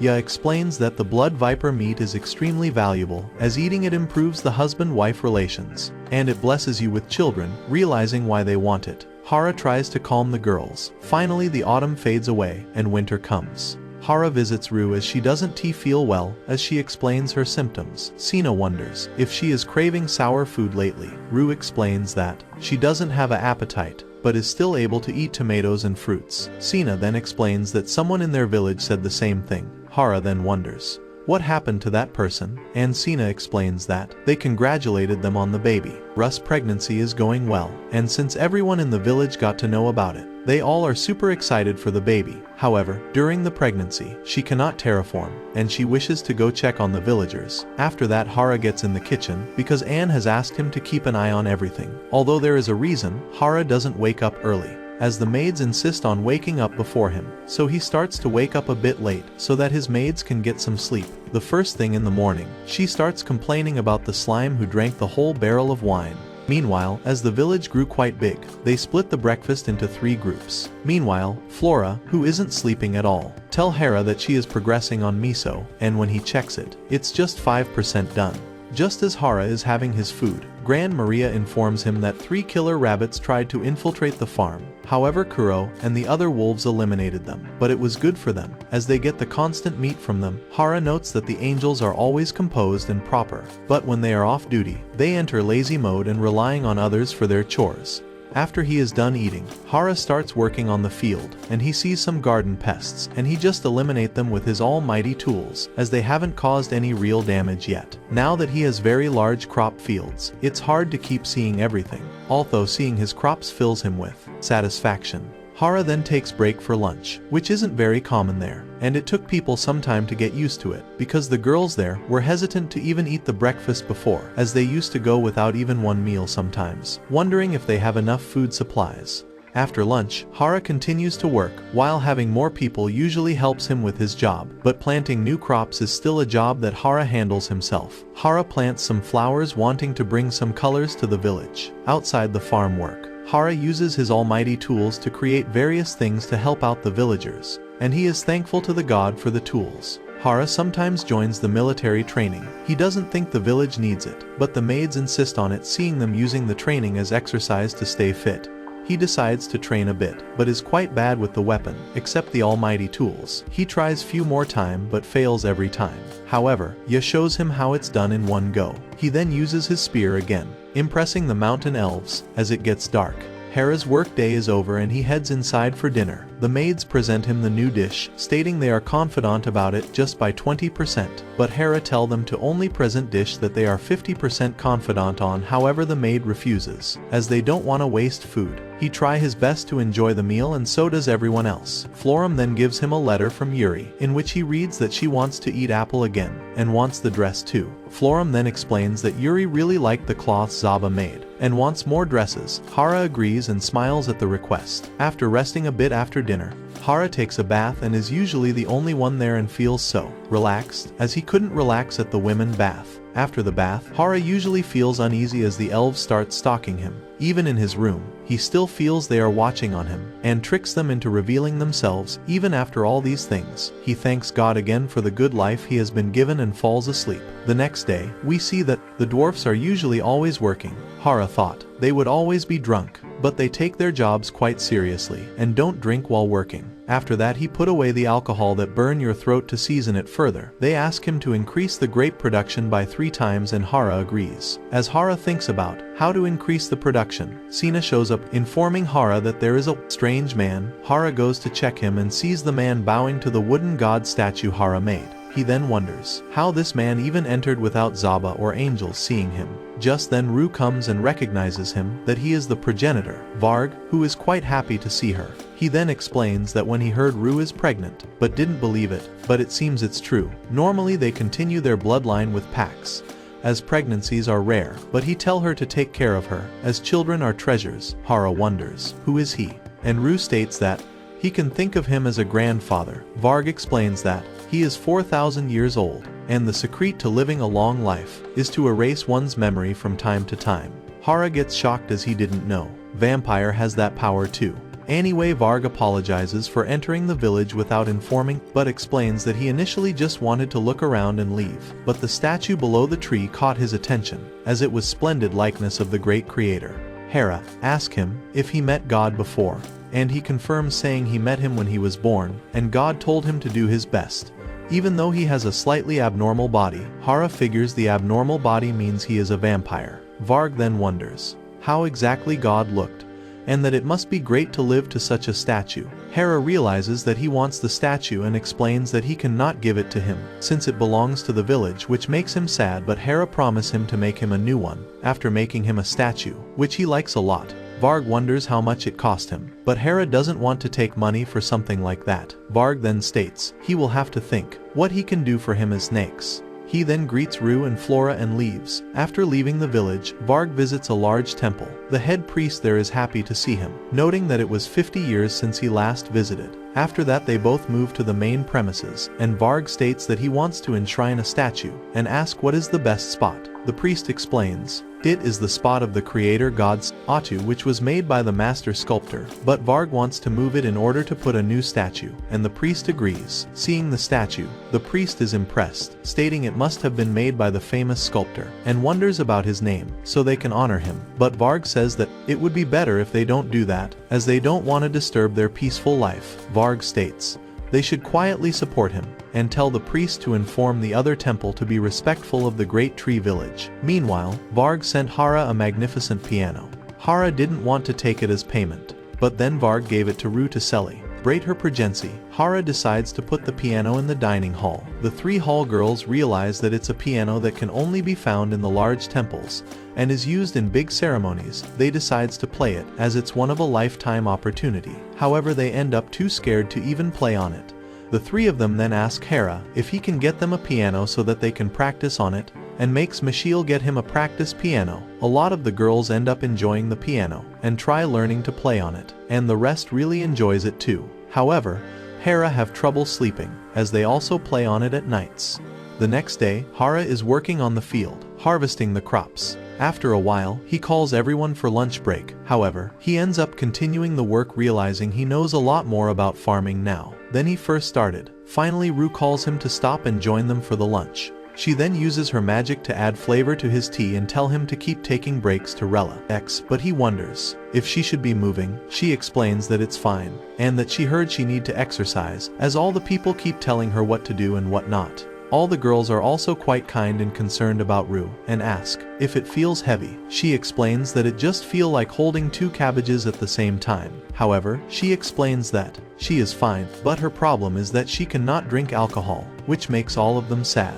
Meanwhile, the three killer angels makes a request to Hera to sell off all the alcohol. Hera then learns that the girls decided to give up alcohol for Rue, but thinking they cannot drink is driving them crazy. Because of that, the angels believe that selling the alcohol is the only option. Hera believes that shouldn't end up selling all the alcohol, as it's not something they can produce quickly. He suggests the alternative, telling them that alcohol gets better the longer it ages. Meanwhile, Dono and others dwarfs ask Hera if they have done something wrong, as no one wants to drink alcohol. Now, after Hera explains, Dono is happy and states that they don't have to reduce the production but actually increase it.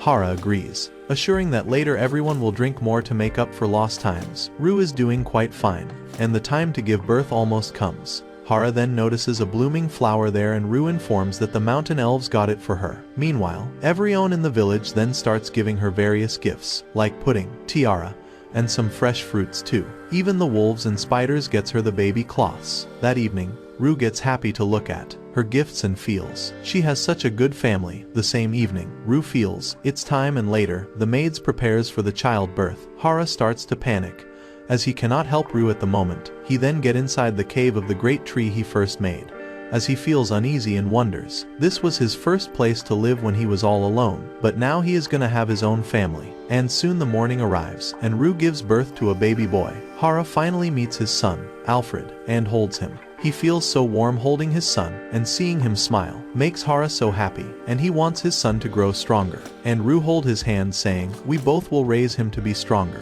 A week has passed, and Hera recalls how everything started, from him living alone to now being a father. He isn't sure if his son is half vampire, as at the moment he looks like a human, as Hera tells everyone giving presents, so he decides to do something to thank them for their kindness. So he gathers the girls and explains that he wants to start a new system. He gives them reward medals, silver coins, and states they can trade them for the things they like. Tia realizes that's like money, and Hera confirms, saying, one day this village will need its own currency. Until now, Hera has been taking all the good and distributing them to everyone. If someone wanted something, they come and ask him. But with the increased population, handling all the transaction became impossible. They wonders, why can't we trade goods between them? But Hera gives them an example, where different people put different value on goods, which is why he wants to use the currency, since it will cause a turmoil if they suddenly switch to coins. Hera plans to start by giving the coin as rewards medal. He then gives everyone 3 coins. However, as wolves and spiders are too many, he gives each group 30 medals, as Hera himself made the coins to prevent counterfeit. The numbers were limited. However, everyone reacted to coins differently, as some of them traded it for wine, while some for weapons, while some just like to have them and not spend them. Hera then starts getting more custom orders of furniture and toys, and feels like he is now working even more than before. Even some kids wish to buy a baby from the coins. In the end, Hera settled it by playing with them for a day. Soon they have a big feast too. Celebrates the birth of Hera's son, where everyone is finally able to drink again. Rue brings a wooden hammer that Dano had gifted her before, and the dwarf brings a big barrel, stating it's a new kind of wine they made, and states they need to use the wooden hammer to open the barrel, and they enjoys it a lot. Meanwhile, everyone there enjoys the feast and the party, and Dano wonders, how is the wine? But Rue explains that she still cannot drink, since she is breastfeeding the child. But she is fine watching everyone else drinking. Dano then suggests they bottle some of it, so that they can drink it later. Hera likes the idea and states they should keep it until Alfred is old enough to drink. At the demonic kingdom, Bezel tells them that Hera and Rue had a healthy baby. They had finally realized they cannot defeat the village and wonders how to keep a good relationship with them. Gatiz suggests they should marry someone from the kingdom to the village, but Demon Lord mistakes it that they want to marry Yuri and is against it. Meanwhile, Michiel is also happy, with goods and wishes to maintain a good relation with Hera's village. Meanwhile, Hera is really happy to see around his happy life and prosperity. Later, Tia, Hack and Florum tells Hera that there are some people who wants to move in the village as they want to escape the war. Hearing that the number is over 100, Hera believes they would need another village. In order to take that many people, Rue states that they should really do it, and the girls agree to it, saying, we will try our best to build a new one. And finally they decides to form another village like the Great Tree Village. They all start building the new village, and it doesn't take long for construction to underway, and everyone in the village is given a role to play, which fills the whole place with activities, as they all work towards building the new village. By the lunchtime, Anne brings out sandwiches for Hera and the girls, but she lets him know they were made with ingredients that go bad quickly, so she suggests they should focus more preservation of food. Hera hears that and figures why there are so many vegetables lying around. Tia suggests that they should bring sandwiches over to girls, so he take them over himself. Meanwhile, the village clerk Claro and Rosa are completely drained with work, and their heads flat on desks after hours of working through mountains of dull paperwork. That's when Hera walks carrying a basket and tell them he bought lunch for everyone, but they tell him that they are busy. Just then Lasty sneezes and burns a document, which sends them both into a panic. The head clerk look over to Hera for help, but he tell them to calm down because Florum is already on her way with some domestic help. Florum then walks in with group of girls to help them from demonic kingdom. Anyway, Florum put them straight to work and tell them that they can start sorting the records out into categories. Hera sees that Florum has handled this well, so he simply tells her to give these sandwiches to everyone. Hera then gets back and starts on some farming work. But that is when Grand Mari flies down and says that she scanned the area and there is no danger. Lee then walked to Hera and says that she sent Marie to find the location to set up their new village. Lee tell him that the location she has been looking is not too far away. It's gonna be a bit further down straight, and she chose this so that they have a upper hand in the event. If a rebellion ever broke out, she then shows him the standout of the area. With the location settles, they begin clearing the trees from the area. So Doga grabs his axe to chop the tree, but it seems far stronger, and he cannot even get a cut in it. So then, Hera brings out his almighty tools and cuts through the trees with ease. After that, they set up a wooden bridge across the river, but less sturdy so that the monsters doesn't cross it. Then, they get to work building irrigation channels, and before long they have a reservoir built in. Soon, Hera talks to Doga and tells him they will not be able to do the construction without a bigger supply of lumber, but Doga assures him that he and the others would manage the construction. So Hera has a little bit of free time now, so he decides to make a statue in honor of Zaba. That's when Lucy gets there with baby Alfred in her arms, and start talking on how busy his father is. After that, they starts the construction on the houses of the new village, and Hera thinks back when he first arrived in this world, and how difficult was even picking up one lumber back then. But now, with this much manpower available, and even with the help of magic, they complete the first set of houses in no time at all, and Hera finally sees that things are really starting to come together. But just then, Grand Maria suddenly gets there and says that she received message from Drime, who wanna brings new residents now. Drime then arrives and asks them to forgive him for sudden appearance. He says he sent a message by Wyvern, but they were in hurry, so they outspeeded the Wyvern. He then introduces Hera to a group of minotaurs that he bought along, so Hera looks at them and is surprised because he thought minotaurs have feces of cows. Anyway, the leader of Minotaur, Gordon, walks over and introduces himself. And after talking for a while, Hera realizes how big they are. Gordon explains that they are driven out of their village and were wandering until they found help.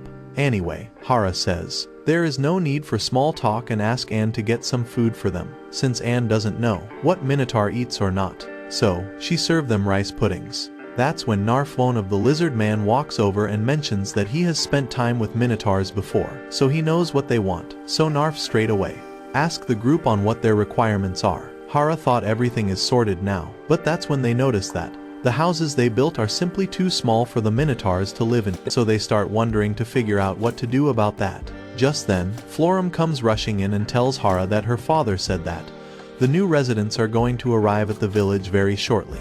After that, Basil shows up and looks completely drained. Florum asks him why he didn't bring the war refugee along, and he explains that things took a rough turn and he was forced to use a quick teleportation to save massive number of people, and that drained him completely. Hera then tell him to get some rest. Hera then assumes that the group of half-horse centaurs must be the new resident they were expecting. The leader of the centaurs, Gruald, introduces herself. After that, Latiia, one of the clerks, handle the group. She asks her that she will take charge on her arrangements, but Gruald start acting all high and mighty because of her noble connections. So Latiia gives her quick reality check and reminds her that they are the ones who came to their village, so she doesn't have to claim the land. Gruald takes offense to that right away and raises her voice at Latiia, so Latiia calmly introduces herself as a daughter of Count Drafa. The moment she does that, Gruald realizes that Latiia outrank her in terms of noble standing. She immediately drops to her knees and begs for forgiveness. Latiia then asks Hera if she should be assigned to assist centaurs. Hera has no problem with that. However, he asks Latiia if everything is okay back at home,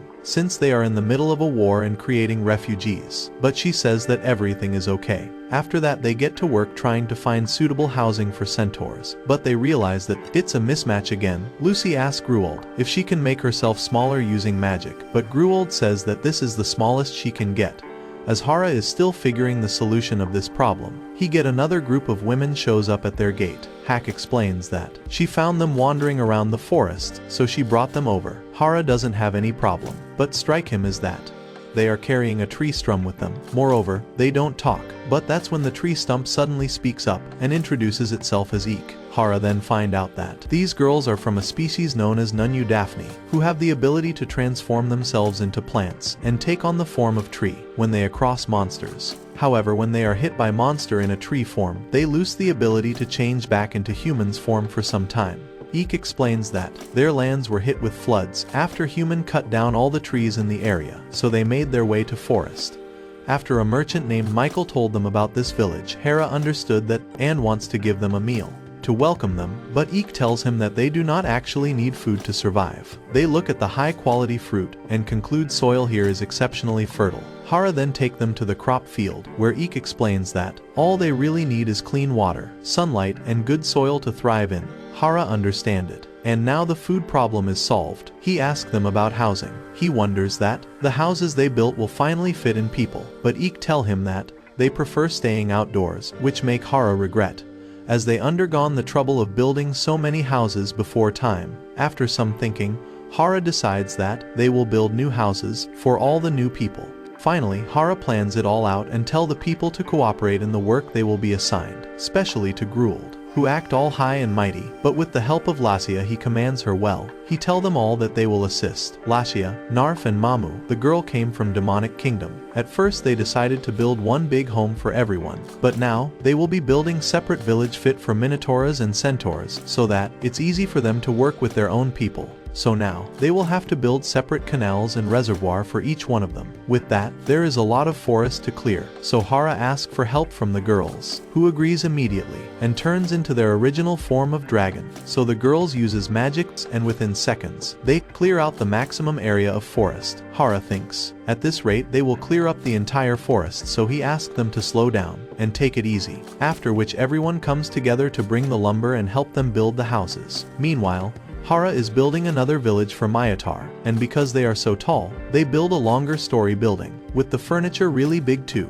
and some of the furniture leave Hera a little puzzled, as it is too big, but for Minotaur it's perfect, and they comfortably sleep there. The next village is for centaurs, as their bodies are built like horses, homes built like stables suits best for them. Along with that, they built a big entrance without any doors, and just with curtains so that they can access it easily. They also add sliding doors to the entrance for their access during rainy season. Soon, a month has passed, and everyone's hard work brought shape to both the village beautifully. Hera and others are simply relieved that they managed to wrap everything before winter started, because they couldn't have left new residents out in winters. To name the new villages, Hera keeps it simple and decides to name them Village 2 and Village 3.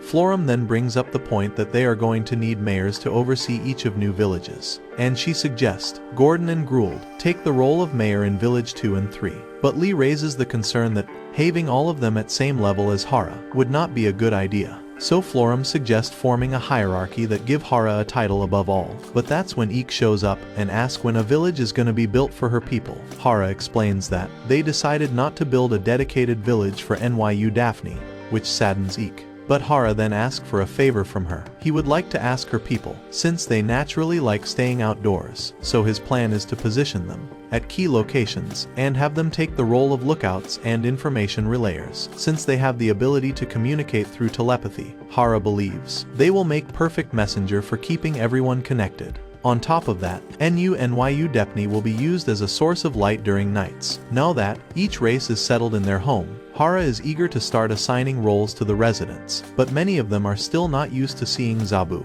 and still faints. Anyway, Narf and Laisha come over to tell Hera that both the centaurs and minotaurs cannot really hunt at all, which surprises Hera as they seems pretty big and strong. Hera never gave it a thought on how difficult hunting was before, mostly because the Inferno wolves did that for him. With that, Tia suggests that they should focus on keeping the defenders in both villages.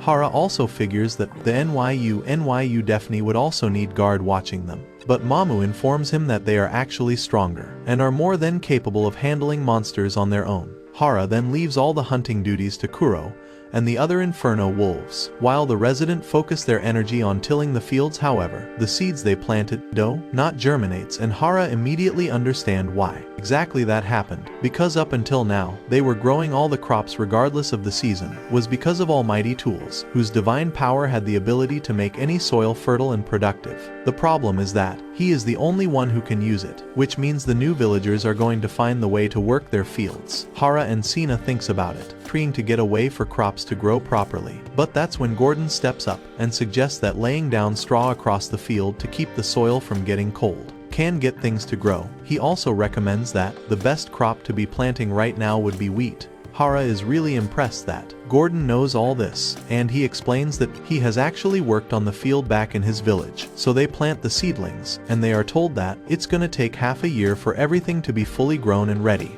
Hera is taken aback on how long it takes, while the Minotaurs took on the responsibility of handling agriculture. Across the villages, the centaurs carved out a whole new line of work for themselves. They are the new centaur delivery service. For the village, they start moving fast, running towards the location to deliver goods, and at times gets tripped due to moving too fast. Later that day, Hera talks with Gould and admits that he always wanted to ride a horse. He managed to get a horse from Michael at some point, but that particular horse never listened to him. So he asks Gould if she can communicate with the horse and get him ready to give him a ride. But she says that she cannot do that. However, she offers him to get a ride on her back. Hera accepts it and hops on. Gould carries him on a ride and ride around the fields.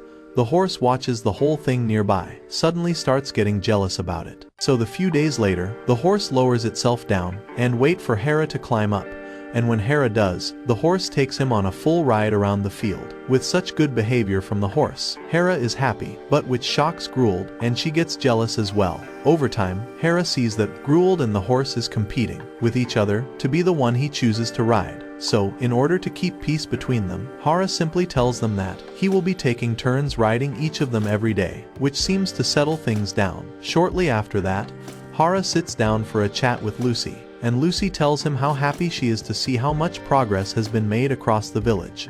Hera admits that he was a little worried about how the new residents will turn out to be, but he is happy that it all came together well. He knows that, for time being, everyone rely on him, but he also knows that So much this they build has come possible because of almighty tools, but he knows that he cannot rely on it a lot. With that, Lucy simply take baby Alfred and give him to Hera, and she tell him to relax and enjoys life he worked so hard for. While Hera is reflecting on things, he suddenly remembers another important concern. The great tree village is almost filled with women's, and by comparison there are barely any men, and this really worries him on what their future will be, though he know that, now they have so many men, this might not be a bigger problem. Hera tells the whole situation to Gordon. He asks if it's possible for some men to shift in Great Tree Village and find a partner there, but Gordon points out that there is a custom in Minotaur to only marry within their own kind. Now that Minotaurs are off list, he turns his attention to centaurs. Although it felt a little awkward to talk about it to a woman, but for the sake of village's future, he does that. When he raises the topic with Gruld, he learns that most of the male centaurs are still young boys, since adults are away fighting the wars. But Hera still asks her if it's possible for centaurs to marry someone from a different race,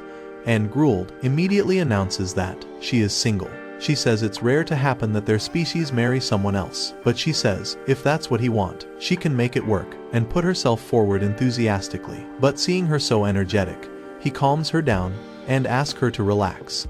Winter arrives quickly, so everyone takes a break from farming and enjoys indoors. They eat from the food stock they stored earlier, but now that more villages have joined them, there are a lot more people to feed. Hera starts to worry if they have enough. Then Laisha and Narf tell him that the new villagers are eating very less than expected, and if it goes on like this, they will end up with leftover food. Hera already told everyone not to resist, since there was plenty of food, but still they are holding back. So he suggests that they should tell everyone to eat the meat and vegetables before they soil. Narf and Latia both agree to this, but then Hera notices Mamu looking worried. So he asks her, "What's wrong?" He asked, "Do NYU. Afni needs something." But Mamu corrects him. The problem is the opposite. They never need anything, and it's starting to tick her off because she was excited to be put in charge of them. But they don't demand anything at all. Then Narf speaks up saying, "There is one thing. The Minotaurs have passed along a request from NYU Daphne. They would like them to wear cloth." When outside, Mamus' ear perk up. She admits that sometime they forget to wear cloths in human form and says that she will take care of it. Later that afternoon, Hera decides to make a machai, using a mortar and pestle. When the girls hear about it, they are surprised, since they have never seen or heard of that method before. Hera starts pounding the matcha and the girls watches and look a little let down, as they were expecting something exciting, as they knew that producing rice was quite difficult. But this seems very easy, so they all want to try. They takes turn, but ends up using too much of power at once. They smashes the matcha with their strength, and even breaks the mortar at times, but still, after all that, they managed to make a good batch in the end. The sauce and the flavoring was already prepared, so everyone take a bite and it tastes delicious. Soon, Lee brings Hera some kusamachi. She made it herself, using fragrant herbs mixed into the machi. Hera tastes it and tell her that it's delicious. Then, Dono shows up. He heard that they are cooking rice, so he got something with him. Everyone's attention immediately shifts to Hera, who's drinking what Dono brought. Machi making catches on as a fun winter activity, and it turns out, Gordon is the best machi maker in all of them. Later that afternoon, a man in armor is seen kneeling in front of a Minotaur woman, asking her out of nowhere to be his wife. She looks at him and asks who he is. He takes off his helmet and introduces himself as Gratz, the head of the House of Bretoa from the Demon Kingdom Galgardo. She also introduces herself as Roja. Hera has no idea what's going on. That is when Basil explains. Back in the Demon Kingdom, Gratz was very eager to build a relationship with the Great Tree Village, and he believes that marrying one of its members was the best way to do that. Gratz then walks over to Hera. When he finds out Hera is the chief of the village, he asks for his permission, since Roja told him that he has to take Hera's permission first. But Hera says that he has no say in who marries whom. He tells Gratz that the only person he need to ask is Roja herself, and if she agrees, then they are free to get married. Hearing that, Gratz turns to Roja and asks her. Roja blushes, which make it clear that she agrees to him. When Gratz returns to the Demon Kingdom, he misses Roja terribly, and doesn't want any other man to approach her. So he makes a decision on the spot and resigns from his position. He knows it's a rash and impulsive move, but he doesn't care and is willing to do anything for his love. Meanwhile, Hera is thinking about how to make the Makai ore interesting. That's when the idea of dried seaweed comes to his mind.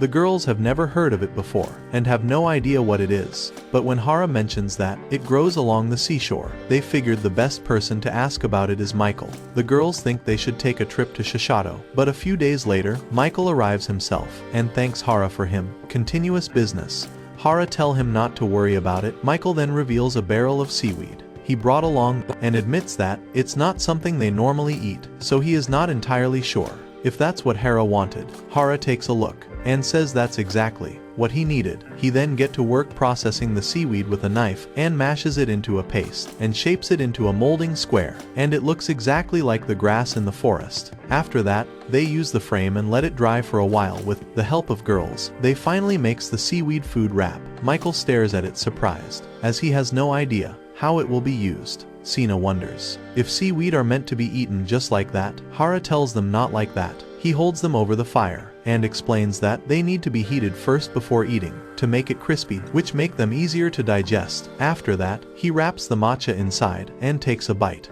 A wave of joy gets over him. The girls notices his expression, and so Hera then gives them each a toasted matcha, too, and they all agree it's delicious. They gets overjoyed tasting it. Michael sees how well it goes and makes a proposal. He offers to have his people harvest seaweed for Hera, and in return, he would like some ingredients used for matcha. Hera says he cannot promise it now, since they need to grow more matcha rice first, but he will discuss it with his people. Mishikal appreciates it, although his real motive is only to earn money. He then tries to ask about their alcohol, but everyone shuts him up. That evening, Hera teaches the girls how to make sushi. He starts his lecture on the ingredients and how to process sushi, and is surprised by how fast they are picking it up. Finally, when it's done, they mix the salad and sauce. They all sit down to eat. Florim admits she was a little put off by the smell at first, but after tasting it, she says it is delicious. Hera mentions that the vinegar in the sushi help keep it fresh in the lunchbox. When they ask why, he explains that vinegar kills bacteria. With that, the winter slowly begins to wrap up.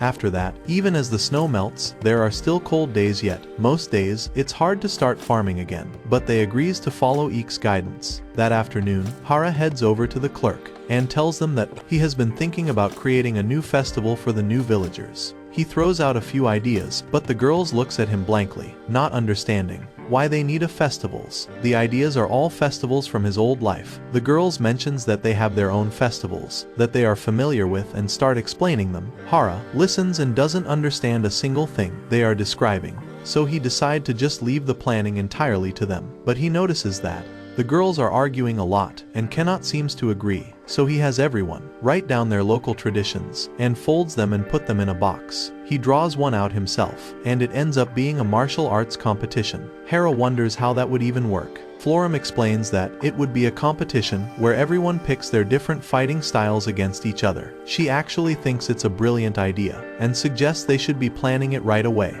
A week later, spring arrives, and everyone in the Great Tree Village begins training for the upcoming martial arts competition. Hera is surprised to see how seriously everyone is taking it and how much efforts they are putting into their preparation. To everyone's surprise, even Zaba is working out with his children's. When Hera goes inside, he meets Hak. She tell him that she is planning to train for the martial art competition because she has not been able to use her full strength. Since arriving in village, Hera knows how powerful and destructive Hak can be, so he tries to prevent her from participating as a fighter. Instead, he convinces her to become one of the referees for the competition. At that moment, Lasti comes in and says she is also planning to train. Hera immediately recognizes that Lasti is as dangerous as Hak, so he quickly suggests another idea. He tells them that we need 2 strong referees. They both agrees to become referees, but they make it clear that they still want to fight. So Hera tells them that they can have their own separate mock battle outside of the competition. After that,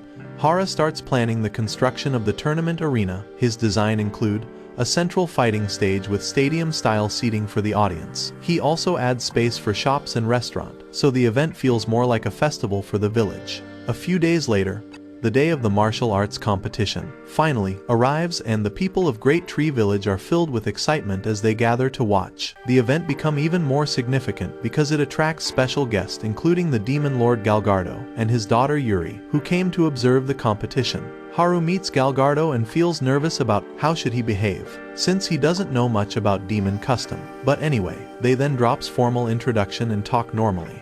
After that, Hak arrives and introduces her father, Doze, who is known as Legendary Dragon.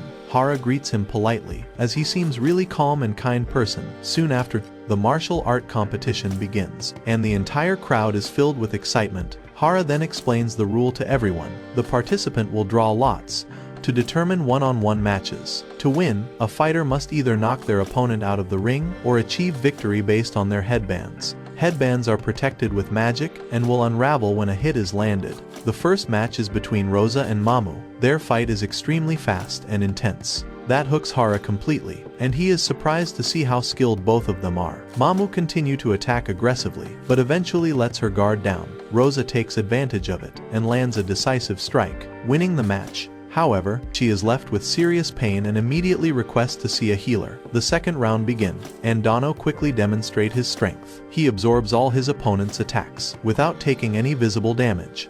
Afterwards, he simply picks his opponent and places them outside the ring, simply winning the match. The next match is between Grueld and Roddy. Grueld is confident in her victory and charges forward with full force. However, she overextends and runs too far, accidentally stepping out of ring. So Rai wins. The final and the most anticipated match of the open tournament starts between Florum and Cena, and everyone cheers for them. Florum fights using both swordsmanship and magic, while Cena fights unarmed. The battle begins with Florum launching magical attacks, but Cena manages to dodge them and counters with close-range martial arts technique. Florum adapts quickly and responds with her own attacks. The audience watches in amazement as the fight becomes increasingly intense. In the end, they both are knocked out of the ring, resulting in a tie. With that, the open tournament concludes, and the winners are awarded honorary medals. However, this is only the first half of the event. The second half is about to begin. Shortly after, the Warrior Tournament officially announced, and Hera feels that this will be more straightforward, since victory will be decided by knockouts or surrender with no restrictions on weapons. The first match of the Warrior Tournament is between Uno of Inferno Wolves and Junior. The battle begins with Uno immediately unleashing his fire breaths, but Junior easily avoids it. She then uses her full snake form to restrain him. However, Uno suddenly reveals his true form, which is so intimidating that Junior cannot withstand it, and chooses to give up, and Uno comes out as a winner. After that, the next round is between Daga and one of Zaba's kids, named Maki. The battle begins with Daga swinging his attacks with full strength. However, Maki easily dodges his attacks, taking advantage of the opening. Maki quickly traps Daga in a web, securing the win, and is announced as the winner. Round 3 is between Ya and Garf. The fight starts with Garf displaying impressive speed and coordination. Hera watches closely and assumes that Garf should easily win it. However, Ya uses a large hammer, which puts her at disadvantage in terms of speed, but gives her advantage in power. She lands a strike directly on Garf and sends him flying away. He nearly gets knocked out, but manages to regain his footing. Ya quickly realizes that she has used all her strength and can no longer fight, so she gives up, making Garf the winner. The next match is between Lee and Grand Maria. This fight becomes one of the most entertaining matches for audience. Lee displays a surprising level of skill, and with her phenomenal skills, she outsmarts Grand Maria, eventually locking her onto an arm bar. However, Grand Maria responds immediately by attempting to lift Lee using only one arm. In response, Lee summons a lightning bolt that strikes both of them at the same time, sending both of them to ground, and the match ends in a draw. The battle between the rivals Rue and Tia finally begins. The moment they clash, even Hera finds it difficult to follow their movements, as they are not even visible to anyone, and their move blasts like a firecracker in sky. So Hera quickly summons his spear. That allows him to observe the fight clearly. The battle is extremely intense. At first it appears to be completely balanced with no side winning. They starts punching each other with immense power, with everyone else enjoying the battle between the two. However, Rue lets down her guard for a brief moment, which gives Tia edge, and with a decisive punch, Tia wins the match against Rue. Tia's next opponent becomes Maki, which means this match is the final match. However, the final turns out to be one-sided, as Maki wins with almost no efforts, capturing Tia easily in his web, and Maki becomes the winner of Warrior Tournament. Hera then presents Maki a crown as a prize. After that, Hera steps forward to give the closing speech. However, before the event can conclude, Lastia and Hak remind Hera for their turn of mock drill. Hera agrees and allows them to use the stage. The moment two of them clashes, a massive explosion erupts from the impact. The force of collision is so strong that it can be seen from demonic kingdom. It ends up completely destroying the arena. Despite the destruction, Hack is declared as winner. In the end, Hera simply relieved that everyone is safe and the event was enjoyable for the participant and spectators. Losty then asks when the next tea tournament will be held, but after looking at the ruined arena, Hera replies that it will not happen anytime soon. Harvesting season arrives shortly after that, and Cena works alongside Hera to uproot a vegetable known as daikon. He gives it a quick test and finds it delicious. Cena also takes a bite from it, but her reaction is completely different, as she finds it really spicy. Hera apologizes for not mentioning it earlier, which explains that daikon is actually divided in 3 sections: sweet, normal, and spicy. Hera assumes most people would not be fond of spicy sections, so he suggests he should make pickle out of it. Just as they are talking, the Beast Children suddenly arrives and tell Hera that there are some weird visitors waiting outside. Hera steps out to check and quickly realizes that one of them is his old buddy Valgriff, who has arrived along with an unfamiliar woman. Hera welcomes them inside, and Valgriff is happy to meet Alfred. Hera assumes that the woman accompanying Valgriff is his wife. However, she quickly corrects him and introduces herself as Fu, a Koran priestess. Hera says that he never heard of it before, so Valgriff explains that it is essentially a broad system where various gods and religion are worshipped across different lands. Hera listens and acknowledges that it's a very open-minded belief system, and Fu is the one who honors the entire parade. Hearing that, Hera feels they should have given a warm welcome to her, but Fu tell him not worry about it at all. Anyway, she explains the real reason she came. She has a request for Hera and asks him help to save her son's life. Her son is extremely ill and she believes that the people in Hera's village are her last hope. She mentions Lucy, the vampire princess, and Flora, who are known for their deep knowledge on medicinal herbs. When Flora hears the situation, she responds with confidence and tells Fu to explain the symptoms so that she can begin working on cure immediately. However, after hearing the details, she realizes the situation is really difficult than expected. Fu's son is suffering from several complicated illness, making treatment difficult. Fu isn't surprised by this because every doctor they consulted told them the same, but even then, Ru refuses to turn them away. With that decision made, Flora and Ru begin experimenting to create a cure, and quickly realizes that would need a wide range of ingredients, and hands the list to Hera, so various species in the village is mobilized to gather them. One of the rarest ingredient required is a dragon's tear. To obtain it, they simply tickle Lasty until she starts crying, allowing them to collect the tear. Not long after, all the necessary ingredients are gathered. The final step involves carefully extracting a rare plant from a pot. Ru and Flora knows how valuable it is, so they proceed with utmost care. Flora pulls it out in one swift motion, and then the plant suddenly releases a foul odor, strong enough to drive away beasts. With that, Hera heads off from there. Although gathering the ingredients was difficult, the real challenge begins now.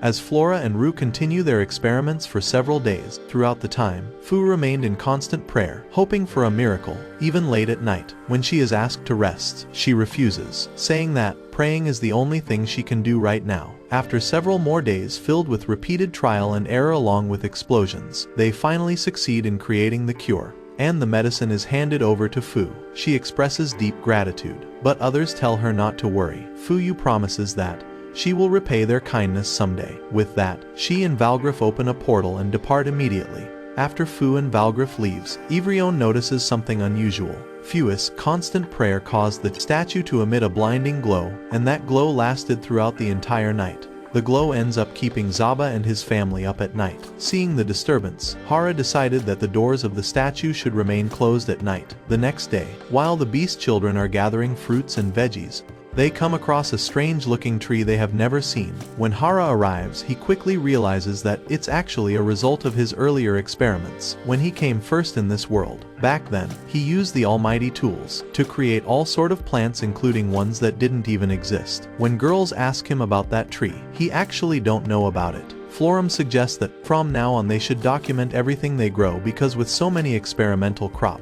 there is no telling what might end up mixed together. Hera agrees to her, and they begin examining the fruit on the tree. At first they are confused, because fruits are too large to be called as plums, but then Cena picks some fallen fruits, and Hera recognizes them as walnuts. He explains that walnuts have a hard shell and need a nutcracker to open, but the girls easily breaks it with bare hands. As they explore further, Florum documents everything. They soon identify walnuts, almonds, and peanuts growing nearby. Seeing all this triggers a memory for Hera. When he first arrived in this world, he really wanted mixed nuts. It seems he got what he desired from the farming tool. However, there's still one mystery: the large tree they found earlier. The fruit on the tree looks similar to chili peppers, but it's clearly something different. They crack one open, and Hera realizes that they are actually cashews, though he has never seen their shells looking like that before. After roasting the nuts, they prepare a ball of mixed nuts, and everyone agrees that it tastes really good. Florum also add that these nuts would sell really well in Demonic Kingdom, and Hera agrees, and know that this could be a really good trade product. After a little while, Hera starts recalling the slime story. Back when their village was developing, there was slime that purified the village water. One day, that slime fell into a barrel of wine. Instead of dying, it became the wine slime. Ever since that day, the slime has had habits of showing up during events and gatherings, trying to get more alcohol. The following day, Hera is outside, working together with Tia, as they attempt to build a parachute. While they are working, Hack and Lasty come over and ask, "What's going on?" Hera explains that the parachute is a device which slows someone's fall if they ever end up dropping from sky during flight. Although the girls doesn't understand, because they simply can land safely. But Hera tell them that not everyone can do that. Tia then tests it, and says that she doubt if it can support much weight. Hera takes the feedback and thinks of making it bigger. Just then, the wine slime comes and wanna take a ride. Without any hesitation, Tia places the slime into the parachute along with bottles of alcohol and tosses it up. As it descends, Hera notices how stable and comfortable the wine slime looks and concludes it could be perfect to use as tester, but then it jumps out of parachute and heads away. Meanwhile, over at the elf workshop, Hade, who serves as Ya's assistant, approaches her to go over their production plans one final time, even though they were instructed to create a standard bowl. But instead, she makes a massive one. However, the bowl collapses due to being poorly constructed. It is then revealed that Ya and Hade have known each other since they were very young. Although Ya naturally was a leader, Hade always preferred to assist her. After going through many hardship together, they eventually came to Great Tree Village, and now that they are living there, they are able to enjoy many comforts they never had access to before. And Hade feels deeply grateful for that change in their life. Although Ya doesn't think so much, but enjoys. But she definitely acknowledged that their relationship with Hera is extremely important. From her perspective, Hera treats everyone in the village equally, and doesn't show any favoritism towards anyone, but she still believes that she wanna gain Hera's attention, and is willing to anything to earn his favor. She went as far as she can to train in the stormy mountains for several days, just to become strong enough to gain Hera's attention. Hade quickly stops her, and explains that brute strength is not the way to win Hera over. Ya becomes confused by this, because she always knew this, that strength is the only way to attract a man. But Hade tell her that it doesn't work like that. Still not convinced, Ya decide that the only way to prove her point is direct actions, so she goes to Hera and demonstrate her incredible physical strength before him. However, instead of being impressed, Hera is intimidated, realizing that this approach fails. Hade brings Ya to workshop and explains that earning Hera over required a completely different strategy. She suggests that should think about other ways to appeal to Hera. Despite all this, Ya still doesn't accept Hade's reasoning, so she decides next time she would demonstrate the strength of her abs, believing that would leave a stronger impression. The next day, Hera is surprised when he wakes up and sees that several winged people, along with number of angels, have all been tied up inside Zaba's giant spider web. Soon, Grand Maria flies down to meet Hera. The moment she arrives, Hera asks her if she knows the angels that were captured. Grand Maria explains that after the new villages were established, the territory expanded, and they needed more security to watch over the area. So Grand Maria traveled several other angel settlements in order to request help from people. However, instead of receiving support, the daughter of one of the angels gathered a force and came to attack the village. Grand Maria then introduces the girl as Kai. She immediately screams to release them. She angrily compliant that, trapping her like this, no way to treat an angel. Hera simply tell her that, if she has approached village like a visitor, instead of attacking, none of this would have happened. Kai explains that, They didn't intend to harm anyone, as per her. They only came to uphold the pride of their race, because she believed Grand Maria abandoned her people, and is now living a disgraceful and immoral life. Hera is completely confused hearing that, and admits he has no idea what she is saying. Kai then explains further that Grand Maria never completed the traditional trial of claiming a husband. Hera then asks Grand Maria, and she explains that her race mostly have women's, so in order to continue their bloodline, they need to bring men from other races as husband. However, they simply cannot accept just any man. According to the tradition, a man chosen must be forced to go through different trials to prove his worth. And since she and Tia have been living with men without marrying, that's what makes Kai angry. Hera thinks they should simply explain the situation, but Grand Maria thinks Kai will not understand, as she is extremely stubborn. A short while later, Hera releases all the captured angels, but he intentionally leaves Kai hanging. After that, he announces that he is officially treating this as an attack against his village. He says that he can do anything with them. However, he is willing to forgive them under one condition. If they agree to work under Grand Maria without hesitating, the Herpes agrees and submit them to Grand Maria. The angels, however, hesitates much more, as they don't want to betray Kai. If they turn against Kai, it could ruin their future. After hearing all this, Hera realizes that Angel needs a proper excuse to surrender, so he announces that attacking the village is a very serious crime, and that's why Kai will have to endure 10 punishments. However, he also says that for every angel who begs for forgiveness, one punishment will be removed. Angels immediately bow their heads hearing that, because they are willing to protect Kai, know that they have officially surrendered. Both Angel and Herpes are welcomed in the village peacefully. Even after all of this, Kai still stubbornly refuses to surrender. Because of this, Grand Maria asks Hera whether he would be willing to participate in the traditional angel husband trial just for the sake of shooting Kai up. This makes Kai rambling again, because she thinks Hera is too weak to win the trial. Hera agrees to the trial. Shortly after, the three of them sit down inside the house to explain Hera about the trials. Kai explains that trial consists of 5 different parts. First challenge is a test of wealth. In this, Hera must donate 777 gold coin to angels. Kai smugly laughs thinking the village is too poor to have wealth. However, Hera casually pulls a Golgo stone worth 1,000 gold coin. Kai immediately freezes in shock. She quickly accepts the stone, which officially clear the first round. Second is the test of intelligence. She lays a row of stone and explains that they will take turn removing stones, and whoever take the last stone loses the match. Kai is confident on this one. However, Hera wins with ease. Hera even explains his strategy to her. Frustrated, Kai demands rematches over and over again, but no matter how many times they play, Hera completely dominates her. The next challenge is a test of physical powers. For this round, Kai is allowed to choose anyone she wants for Hera to compete against, and without any hesitation, she chooses Rue, the devastating vampire princess, because she assumes Hera can never beat her. However, Kai has no idea that Rue is already Hera's wife. Because of that, the entire challenge ends in a very unexpected way. Instead of having fight, Hera beats Rue in a simple game, which officially clear the third trial. The fourth challenge is the test of negotiation skills. For this, Hera is supposed to strike a deal with Gatekeeper Dragon, who rules over Grant Mountains. Kai thinks Hera can never do that. However, Dragon suddenly arrives at the village, and Kai is in complete disbelief, because it turns out Dragon is already Hera's dealer.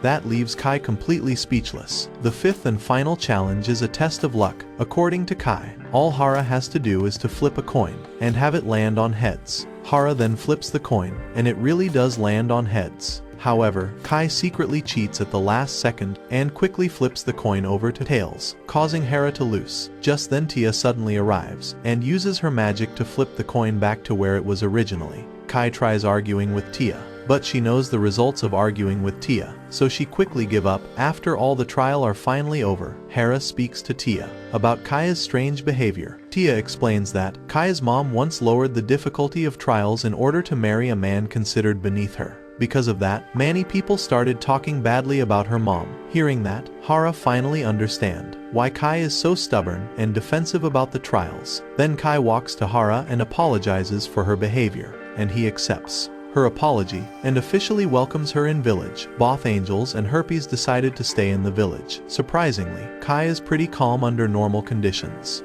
Altho gets excited after a drink. Herpes soon begins helping the village with aerial support duties, and Gran Maria along with others gets happy to get their assistance. The very next day, Hera notices a giant dragon flying through the sky above the village. At first he assumed dragon is preparing to attack them. However, the dragon suddenly transforms into a human and begs Hera to grant him refuge, so Hera welcomes him in. He introduces himself as Dam. It then turns out that Dam is actually Hak's younger brother and youngest son of Drime. Dam explains that the only reason he came to the village because he is currently running away from someone. Hearing that, Hera assumes there must be some terrifying enemy chasing him down. Not long afterwards, a massive dragon suddenly appears outside the village. However, dragon quickly transforms into a young woman, who introduces herself as Quan, the woman who is supposed to be Dam's wife. For some reason Dam is absolutely terrified of her. She smiles at him, but he looks in tension. Drime quickly tries to calm the situation by explaining that Dam has not been feeling well lately. However, Quan's intimidating presence even makes Drime tremble in fear. Quan then explains that Dam has been avoiding her completely. According to her, he has even started hiding from her. As she continues speaking, she slowly begins getting angrier and asks Dam if he is planning to cancel their wedding before the situation gets worse. Hera interrupts as he would like to speak with Dam in private. Hera then takes Dam in a separate room. At first, Dam tries to run away, but Hera stops him, telling not to escape. He tells him to stop running and face the situation properly. However, Dam accepts that. He is terrified of Quan. He explains that there are several things Quan does that makes him uncomfortable, and he wishes her to change those habits. And if she changes, he wouldn't mind marrying her. After hearing that, Hera pulls out some sheets of paper and tells Dam to write a detailed letter, everything he wishes his future wife to change. While Dam works on the letter, Hera goes outside to speak with Quan. He explains to her that Dam is writing all the things he expects from his wife. However, Hera tells her that marriage is not about just obeying what one person says, it's about respecting each other's feelings. So he also asks her to write down all her expectation from his future husband. Quan agrees and heads into another room for a while. The two of them continue exchanging the letters back and forth. Through those letters, they slowly begin understanding each other's feelings. And eventually, by the time they are ready to leave the village, both Dam and Quan have completely come to terms with their marriage and move forward peacefully. In the end, Hera and Hak simply stands there watching the two leaving, and relieved that everything managed to work at the end. The next day, the expedition team that had been out to investigate the recently discovered the northern dungeon finally returned back to the village. They managed to come back successfully, bringing several vipers with them. After defeating the creature during their exploration, Hera is happy to see the creature and prepares the meat out of it. And everyone loves it, but Hera quickly explains that it was actually Anne who prepared the meal for them. After that, Hera praises the expedition group for managing to get the entire viper. He points out that, with this much meat, the entire village will eat well for months. As they continue eating, Hera asks the group if they noticed anything strange or interesting near the dungeon. The group says that they heard some giants talking about hot springs near the dungeon area. Hearing this, Hera tells everyone that they need to send an expedition as soon as possible to locate the hot spring. The girls gets confused because they don't understand what hot spring is, so Hera explains what a hot spring is. After he convinces them, they agrees and prepares a special expedition team that will locate a hot spring. When Rue takes a closer look at the team that is preparing for exploration, she is surprised to see Hera himself is planning to join them. This is shocking even more, because it has been ages since Hera left the village. Hera says that it's just because he wants to explore more areas now, as things have settled down in the village. After everything that has happened, he feels it is a good time to step up more and see the world. Just then Vargraf appears and asks if he can come along with them, and Hera agrees to this. Vargraf then tells him that they don't need to walk to the forest, as he can simply teleport them. He opens a portal, and they all are teleported deeper into the forest, near the mountain region. Hera realizes that he has never been this far into the world before. Hera then sets his eyes on the dungeon entrance in the distance. However, at that moment, several giants suddenly comes running out in panic. A moment later, a giant blood viper erupts from the ground, shocking everyone present. But what surprises them even more is a massive earth rat burst out from the ground as well, and immediately buries the blood viper beneath it. The earth rat then locks onto Hera and begin charging towards him. However, Hak and Lasti quickly moves in to protect him. The girls then launch an attack to push the rat bear, but even after that, it refuses to give up. Even Kuro jumps in to fight. After seeing this isn't enough, Hera uses his almighty spear directly on Earth Rat, finally defeating it. After the battle, Hera speaks with the leader of the giants, who thanks him sincerely for stepping in and saving both him and his people from the situation. Hera asks whether these Earth are common there. The giant leader explains that it was not always like this. A hole suddenly appeared in their dungeon, which caused Earth Rat creeping into their territory. Hera quickly realizes that the expedition team that he previously sent out may have been responsible for creating that opening, so he apologizes and bows down. However, the giant leader tells Hera not to worry about it, as it's not entirely their fault. Hera is glad that giants are so understanding, so to help them, he talks with his team and they decides to assist the giants with this situation. The girl says that it will be a waste of time to simply fill back the hole, so the better solution would be to eliminate all of the threats completely.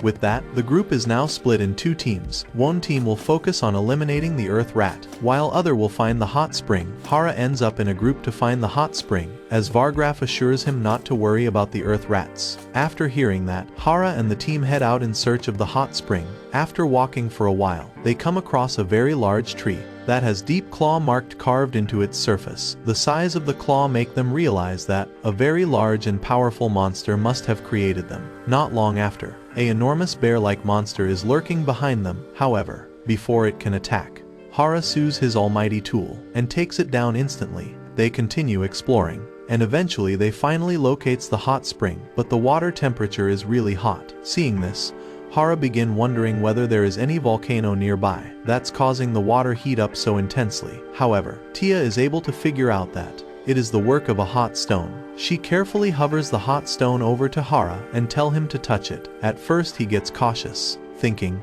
it's hot, but when he actually places hand on it, he is actually surprised that it's very warm and gentle. Tia then explains that hot stone tend to release heat very slowly, because of which heat gradually accumulate and keeps the spring hot. Meanwhile, Vargraf and others head deeper into the dungeon, and quickly realizes that the dungeon is actually way larger than they expected. Because of its large and confusing structure, they decided that it would be more efficient to split up into multiple smaller groups in order to cover more ground. On the other hand, after a while of discussion, Hera and others begin working on a proper setup by creating two separate channels that divert water in a controlled way. One channel brings in hot water from the spring source, while the other brings in cold water from nearby river. With this they successfully create a hot spring. Hera gets super excited about it, while the girls are confused on why is he so excited, as they already have a bath in the village. Just then Kia gets there too, for helping in the expedition. Hera then asks Kia to place the lumber across the river and they all begin working towards it. Meanwhile, back at the dungeon, Rue takes leadership of one of the groups. As they carefully walk through the tunnel, she begins to feel that something about the tunnel is very strange, because the tunnel seems to continue endlessly. She starts wondering why an Earth Rat would dig so deep without any source of food. So she starts thinking that Earth Rat might be controlled by something else. Florum and Rue both begin to consider returning back, but Lasti persuades them to keep moving forward. So they continue their journey until they eventually come across a massive boulder that has strange inscription carved all over it. Above that boulder, they also notice that there is an exit-like space and they consider leaving, but just then, a large swarm of ghouls drops down from above and prepares to attack them all at once. Florum and Rue quickly begin thinking how to handle them, but Lasti immediately rushes and uses her powerful fire breath attack to wipe out the ghouls. In an explosive blast, her flames spread much further than intended, setting the surrounding forest area on fire, forcing the rest of the group to quickly move in to clean up the mess and damage she caused. Thankfully, they managed to put out the fire in time. At the same time, Hera announces that the hot spring construction is over. All the girls take a look at it and are extremely impressed that Hera was able to build such a large project in such a short duration. Hera tells them that the bathing area is separated from men and women's. Shortly after this, the girls happily enjoys the hot spring and thinks that it was all worth it. Meanwhile, Hera is also enjoying the hot spring in his own section. While relaxing, he begins thinking that in the future he will likely need to expand and further develop the entire hot spring area so the entire village can come here. Meanwhile, Vargraf and his group are still deep inside the dungeon, dealing with a group of skeleton monsters. Hack is beating it out like a toy, and after that, she uses her fire breath to blast it entirely. He is known as Lord of Death. The moment he awakens, he declares that He will destroy the abhorrent seal no matter what it takes. By the time morning arrives, Vargraf and his team finally return back from dungeon. Hera asks them if they managed to figure out about the monster's appearance. Vargraf says that the problem was caused by a massive number of monsters hiding beneath the ground, and Hack was enough with them, so he believes that no, everything should be fine. However, Hack is completely exhausted with all the kicking she did with monsters. Hera's attention then get towards a child standing beside Vargraf. He then explains that the little girl is actually the dealer of the undead monsters. He says that Hack firstly did all the beating and then unleashed the fire attack, and what left was just this little girl, so Vargraf couldn't just leave the girl back in the dungeon and brought her with him. Hera is surprised to see the leader of such a terrifying group will turn out to be a little girl. So Hera asks her name, and she says she is Urza. It is then revealed that Urza is the Lord of Death from earlier. Long ago, Urza suddenly awakened from a deep sleep as the Lord of Death. She couldn't remember anything other than being called as Lord of Death. Something mysterious had awakened her and given order to destroy the seal, and Urza simply obeys the order and start forming army of earth golems. Even golems were weak. They were useful in digging tunnels. They continued digging and found a cave soon filled with skeleton. So she used skeletons too for digging, and even tamed giant moles to make digging faster. They kept digging for decades, until they finally discovered one of the seals. For the first time, Urza felt satisfied, believing she has completed the task, and celebrated the achievement. But before they continue their mission further, Hack suddenly appears and kicked her face in. After that attack, Urza transformed into the little girl she is now, and lost all her memories. Hack and others take her out of the cave, where she is all confused, with erased memories about everything that happened. Back at the present, Tia and others questions Hera about whether it's really a good idea to let Urza stay in village. Hera says that they should take care of her until she regains her memories. One of the girls says that Urza's name reminds her of legendary hero Queen. For a moment she wonders if Urza is the hero queen, but quickly dismisses the idea. Ani then asks Hera if it's alright for her to take Urza for a bath, and Hera agrees without hesitation.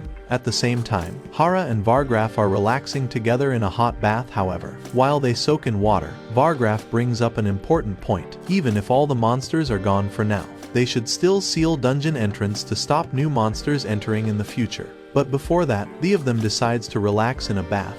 At the same time, Anne gives Urza a bath. It's clear that she isn't enjoying hot water very much, because her skin is too sensitive. Urza then asks Anne to join her, thinking it would make her feel better. Anne agrees and gets in the bath. Although it gets a little awkward when Hack and Lasty spots both of them together in bath. Embarrassed, Urza immediately runs out of the hot spring.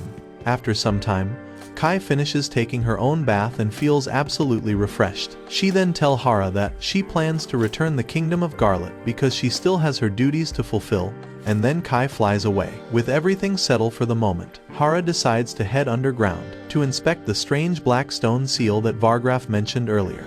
At first glance, stone looks normal, but after observing it carefully, Hera starts noticing strange aura leaking out from the stone. Sensing that something is wrong, Hera pulls out the almighty tool and strikes the purple aura with it. The aura gets suppressed. When he explains it to others, they are confused because, apparently, he is the only one who could see that strange aura. Hack consider destroying the stone, but they quickly realize that the stone is really tough, and doing so will destroy the entire cave. Instead of that, Hera did the almighty tool into a chisel, and decides to carve the stone into the sculpture of the gods. He believes that the divine essence of the god would easily overpower the dark energy. After finishing the sculpture, Hera suggests burying it underground so no one can move it. However, Vargraf disagrees. He argues that this statue, as magnificent as this, needed to be seen rather than burying. So they agrees with Vargraf. He even helped making more statue to act as protective charm against evil, and several of them are eventually placed above ground. Vargraf thanks Hera for listening to him. However, he tells Hera that there must be more tunnels like this underground. After that, he opens a portal and announces that he is heading back to the hot spring first, so that he can prepare for underground expedition. After Vargraf leaves, Hera notices that Hack suddenly flies away without saying a word. Curious, he turns to Lasty and asks, "Is there anything wrong?" She apologizes to Hera because she feels useless and believes that she hasn't been any help to him. Hera immediately disagrees and reminds her that she has helped to defeat a large number of monsters during the battle. However, Lasti feels that she is responsible for burning down the forest. Even so, Hera feels it's his fault, because he is the one who sent her on such a dangerous place. So he apologizes, but Lasti tell him not to do it, as someone as important as him should not lower himself constantly. Afterwards, Hera goes to check on Hack, who still seems upset. However, it turns out she was simply worried about his safety the entire time. Once they talk things out, the misunderstanding is quickly resolved between the two of them. Meanwhile, Vargraf and his team continue searching for more black stones, deep within the tunnels. During the search they come across an unfinished tunnel, so they decide to keep digging farther ahead, and as they dig more, at the end of the day, they successfully discover 3 more stones. Hera then understands that, how the stones are connecting each other. But the group complains Hera about how exhausting the work underground has been. Hera then asks if he should join them next, but they quickly refuses and tell him to stay behind, because the tunnels could be dangerous. Anyway, Vargraf and others continue their underground search day after day, endlessly digging the tunnels in hope of finding the final stone. However, they start wondering if the last stone even exists. Despite that, they still continued and come across various monsters. The constant excavation started affecting the girls' mental health and starts wearing them down, but still they kept going and kept doing blast after blast in search of stone. Eventually they think of making the large explosion, and finally, after a long search, they discovers the final stone. The moment they find it, the girls immediately collapse onto the ground. In relief, right after returning to the surface, they head straight to the hot spring to relax from all the hard work they did. Seeing how exhausted they are, Hera decides to prepare a special reward to thank them all. However, Vargraf quickly reminds Hera that he need to do plenty of work, because all the stones found needs to be carved now into statue of gods, and he shows Hera the image. Seeing how excited Vargraf suddenly becomes, Hera realizes that creating the statues was the real reason Vargraf was so eager to search for stones. Elsewhere, a giant meteorite is falling from the sky towards the mountain. A voice introduces itself as Akfiend, the embodiment of evil. It says that he has been waiting for 1,000 years patiently for the perfect moment to take revenge from God who defeated him long ago. Meanwhile, Hera and the villagers are enjoying a large feast. The celebration is being held to mark their safe return from the expedition. Everyone is in a really good mood, drinking a lot, and eating good food, and spending time together. Hera then walks up to the group of girls and thanks them for all the hard work they put in during the journey. But Tia is still annoyed, thinking about Vargraf. She complains about how irritating he was in the entire trip. But Grand Maria tell everyone to relax and enjoy. But Hera just cannot stop thinking about everything that happened. He remembers how they managed to discover 7 stone, after which Hera carved each of stones. He also recalls the strange aura, which has disappeared now. But anyway, Hera goes further to enjoy the feast, when he suddenly notices a familiar face. It's actually Basil, as Hera didn't expect him there. He asks what brought him here. Basil says that, since he always refused the invitation, so this time he finally made it to the party. Before they can talk further, they notice Gratz confessing his feelings to Raho in front of everyone, and she returns the same energy as well. As the celebration continue, Hera notices Drime sitting with another man enjoying the drinks. He asks Basil who the man is, so Basil explains that the guest is one of the 4 demon lords. Hera is surprised that such an important man is causally attending a feast. The man's name is Ran. While they continue talking and enjoying, a small accident happens. A few drops of Rand's drink spill on Drime's shirt. Rand immediately panics and drops to his knees, apologizing. However, Drime simply laughs it out and tell him not to worry at all. A while later, Vargraf arrives at the feasts. Hera takes the opportunity to thank him for the help he provided during the trip.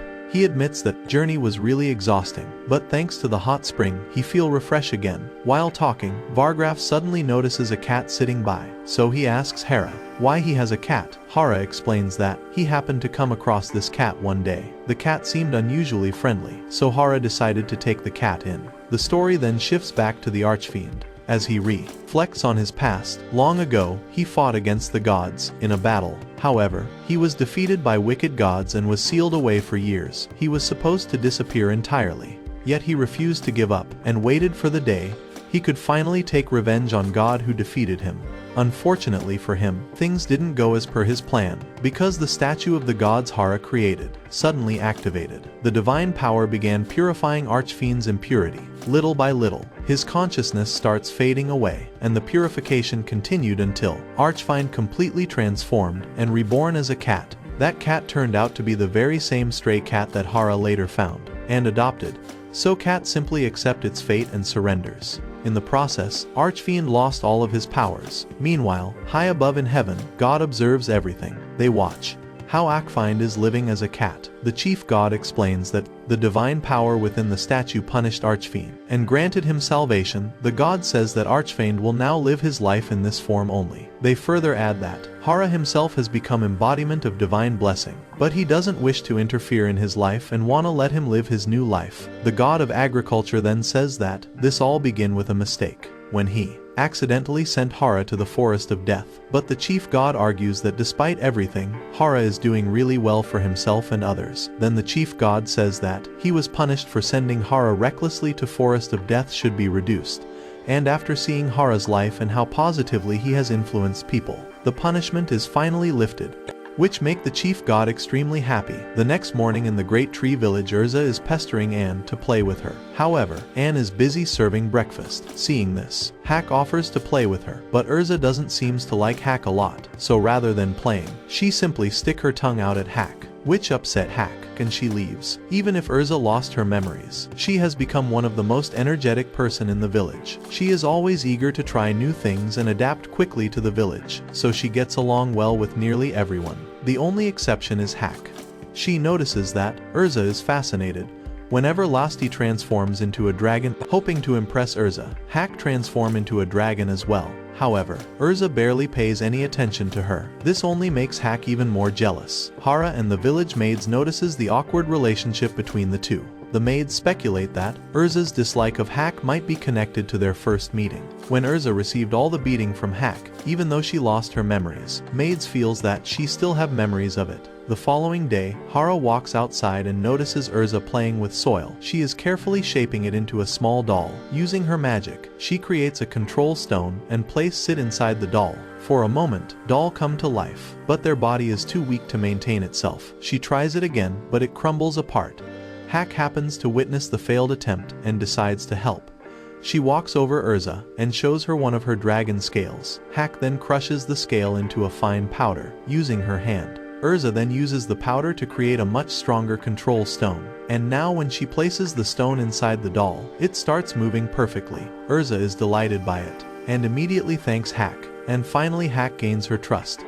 The doll itself turned out to be far more powerful than expected, because it effortlessly splits the large logs in half. Everyone is amazed to see this later. Ru sees the doll as well, and asks what happened. Hera explains how Hak used the dragon scale in it. Upon hearing, Ru is shocked, because dragon scales are considered some of rarest and valuable material, and very few people have access to that. She is even more shocked how the scale was processed, as dragon scale are difficult to break down, but Hera tell her that Hak broke it with her bare hand. She is left speechless. Soon they see that Hak and Urza both develop a friendship and are finally enjoying each other's company. A little later, Hera notices that Ya and elves are busy working on a new invention. They are trying to build a catapult and are very excited about the project. As they continue working, Hyde comes up with an idea. She suggests making the catapult much larger, so that it can launch bigger object over greater distances. Before long the elves begin imagining all sort of possibility. They think of making it as a weapon too, but Hera stops them as he doesn't want any destruction. But he cannot stop them completely, as elves are naturally eager to build something new. So Hera tell them that they are free to create anything as long as it isn't used for violence. Soon they lose interest and try building something else. Seeing this, Hera decides to give them a new challenge. He asks them to create a lid for one of his cooking pots. The elves immediately get to work. What seemed like a simple task quickly proves to be difficult than expected. They spend a long time testing different ideas and making adjustments.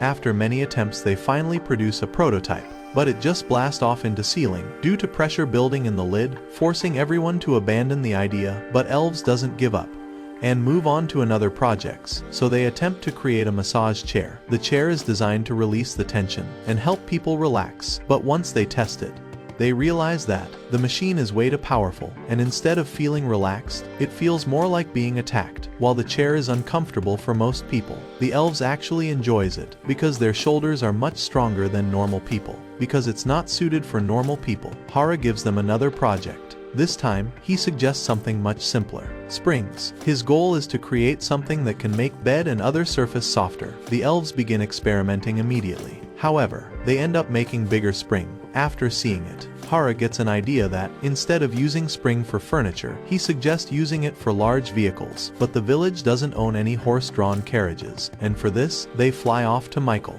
They purchase a carriage and bring it back. Once arrived, they install the spring into it. But the first test fails, as spring is weak, but instead of giving up, they makes a stronger spring and create a much more powerful version. After that, they conduct a durability test. They take the carriage on top of the ramp and send it flying off the edge, expecting it lands safely. Thanks to the spring, landing is successful, but instead of settling down, the carriage begin bouncing over and over again. Hyde then reveals that, to reinforce the spring, the elves use the dragon scale as part of construction material. That's why it's way too strong. Finally, after many experiments, rather than continuing with these power coil springs, Elves switches to ordinary plate spring design, and the finished product proves to be a major success. Even after the success, the elves doesn't slow down and keep experimenting on various things. A while later, the village decides to hold a fall festival, but the girls cannot decide on a theme. No matter how long they talk about it, suggestions starts coming from every corner. But still that doesn't help, so just like last time, Hera takes out a box and tell everyone to write their ideas and drop them in. Once all the suggestions are in, Hera takes out the first one, and it turns out to be a sliding competition. He doesn't know what that is. So Florim explains that it's a tradition where the competitors slide down hills. She tell him that the competitors, who are enormous, smashes into each other on the way down. Hera wanna drop it, and tries to take out another suggestion, but it end up being the sliding competition again. So they accept it, and start preparing for it, with one rule that there will be no smashing at all. With the rule set up, they start building the venue. They dig the ground and use soil to build the hill. They pull out to make a big slope. After that, they construct a full sliding course stretching from top of the hill, all the way down to the pool, and when it's done, even Florim is impressed with it. Soon enough, the fall festival begins, and the sliding competition is about to start. The rules are simple. The participants would slide off on the board into the water, and the one who cover maximum distance will be the winner. Just like ski jumping, Roja is the first participant, but she doesn't build enough momentum that would allow her to slide. But she eventually gets it, and manages to make a decent jump. Daga is up next, and he ends up having an amazing board control from the start. Florim sees the technique and the amount of distance he covered, and figures he probably gonna be best. Flora is up next and gets a overconfident, because of which she ends up falling before she could cover distance. It's Kuro up next, and completes the jumps. After him is Tia, as she jumps off the ramp.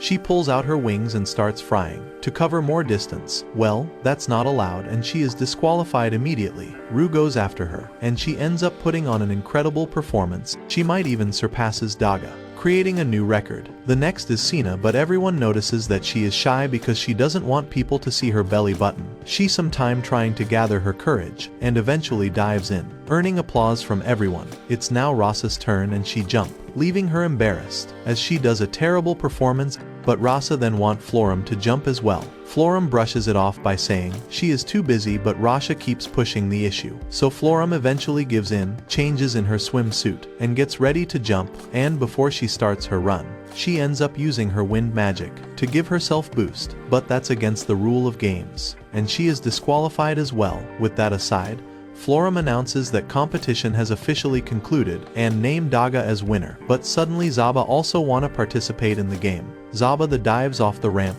with his spinning jump. The move covers so much distance that it beats Daga's record, and Zaba is the official winner of the competition. A few days later, Hera is overjoyed as Alfred takes his first steps. Rue immediately runs over to witness the moment. She feels so glad and happy, realizing Alfred has grown so much since he was born, and now they wonder, how long will it take since Alfred starts to talk? And they wonder what he is gonna say first, mom or dad. They all gets excited and shocked when Anne picks Alfred and he says her name instead of anyone else. Everyone immediately gets charmed upon hearing this, and they all start trying to get Alfred to say their names too. The next he takes the name of Zaba.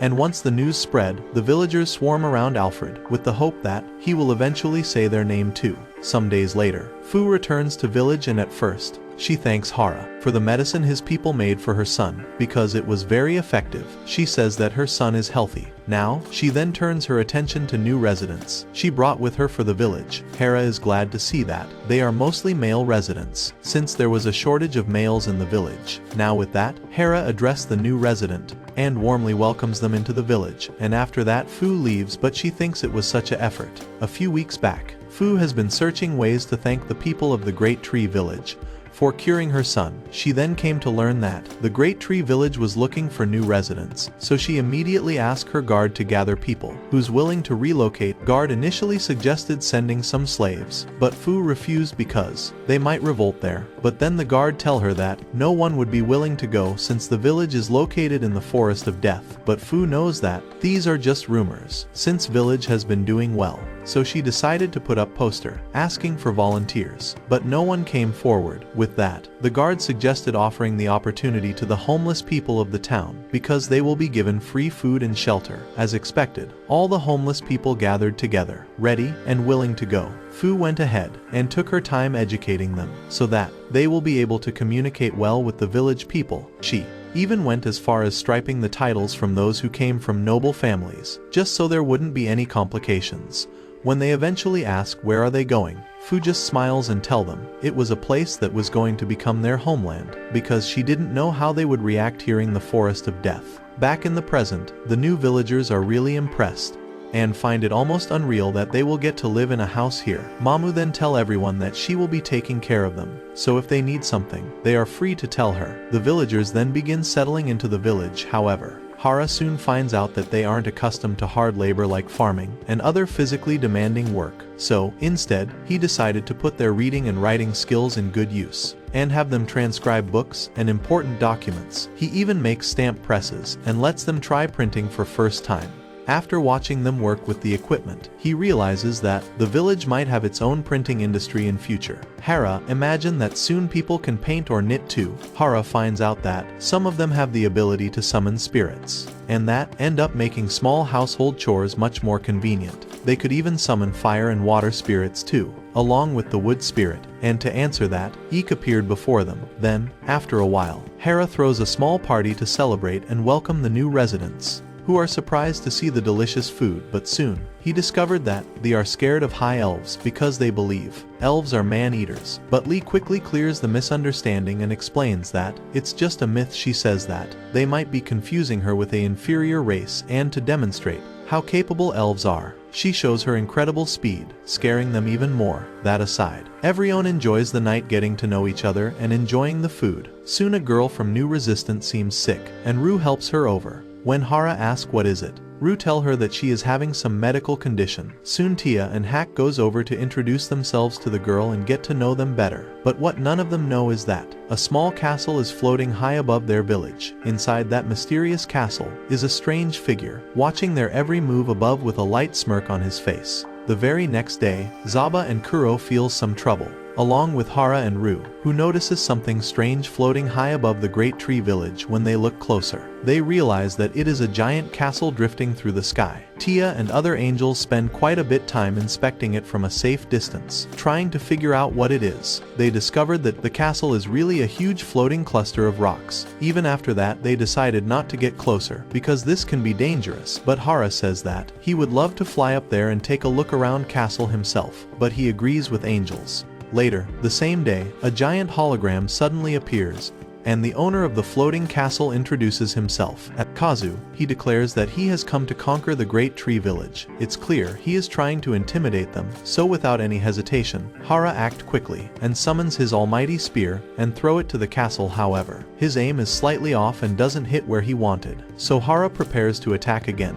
But before that, Kazu suddenly loses all of his confidence and begs Hera not to attack. And he explains that floating castle is actually called a sun castle. Long ago, during a war between human and demons, the castle belonged to demigods. According to Kazu, after the war came to an end, his own people drove demigod out of the castle and lived there themselves. Hera isn't really interested in it. he just wanna know why he was heading towards the village. Kazu explains that he wasn't trying to invade them, as the castle started moving on its own towards the village, so he had no other choice, so just acted like he was attacking them. Now that everyone realized Kazu is not trying to attack them, they decides to investigate the situation carefully, rather than destroying the castle entirely. During their investigation, they discover that the Sun Castle is infested with monster. If they simply shoot the castle, all the monster will escape and they will have a bigger disaster. Soru suggested that they should get inside castle to deal with the problem, but Hera thinks entering an unknown place full of monsters is way too dangerous. Then, Tia speaks and tell him he should leave the operation to the angels, because they were once known as demigod, since Sun Castle originally belonged to demigod. She thinks they would understand it better. Hera think for a moment, but then decided to let the angel take the lead, so they split the group in 2 teams. Team A will enter from the top, while Team B will go from bottom. The next day, both team head out to begin the mission. Meanwhile, Hera stays behind in the village, as he cannot do much in the situation. As time passes, he can hear loud explosion coming from the castle, making it clear that the operation has started. While he is watching it, Urza and other children come to him and ask him to come play with him. Hera try to avoid it, saying he is busy, but children sees that he is all free. So Hera eventually gives up and starts playing with them. After a while, one of the maid brings out dinner for them, so children sit down and starts eating. Meanwhile, Hera thinks about the operation and wonder, why is it taking so long? Both expedition teams return to the village for a short break. They also bring the real Kazu with them. When Kazu sees Hera, he drops to his knees, begging for forgiveness. However, Hera simply tells them to stand up.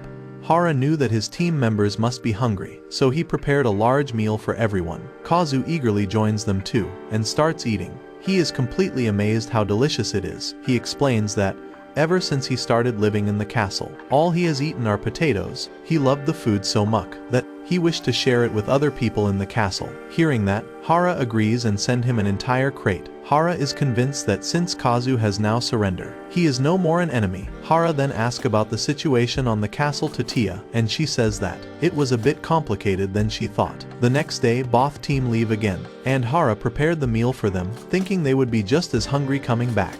After finishing in kitchen, he heads outside, where Bezel suddenly shows up. After chatting for a while, Hera asked Bezel whether the Sun Castle belongs to Demon Army. Bezel tells Hera that it doesn't, as the people in the castle are actually Demon's enemy. With that, Bezel fill a jar with jam and leaves. Not long after that, Hera receives a signal from Hack and Lasty, so he grabs his spear and throws it on the castle. The impact is powerful, enough to blow away the rocks surrounding the castle.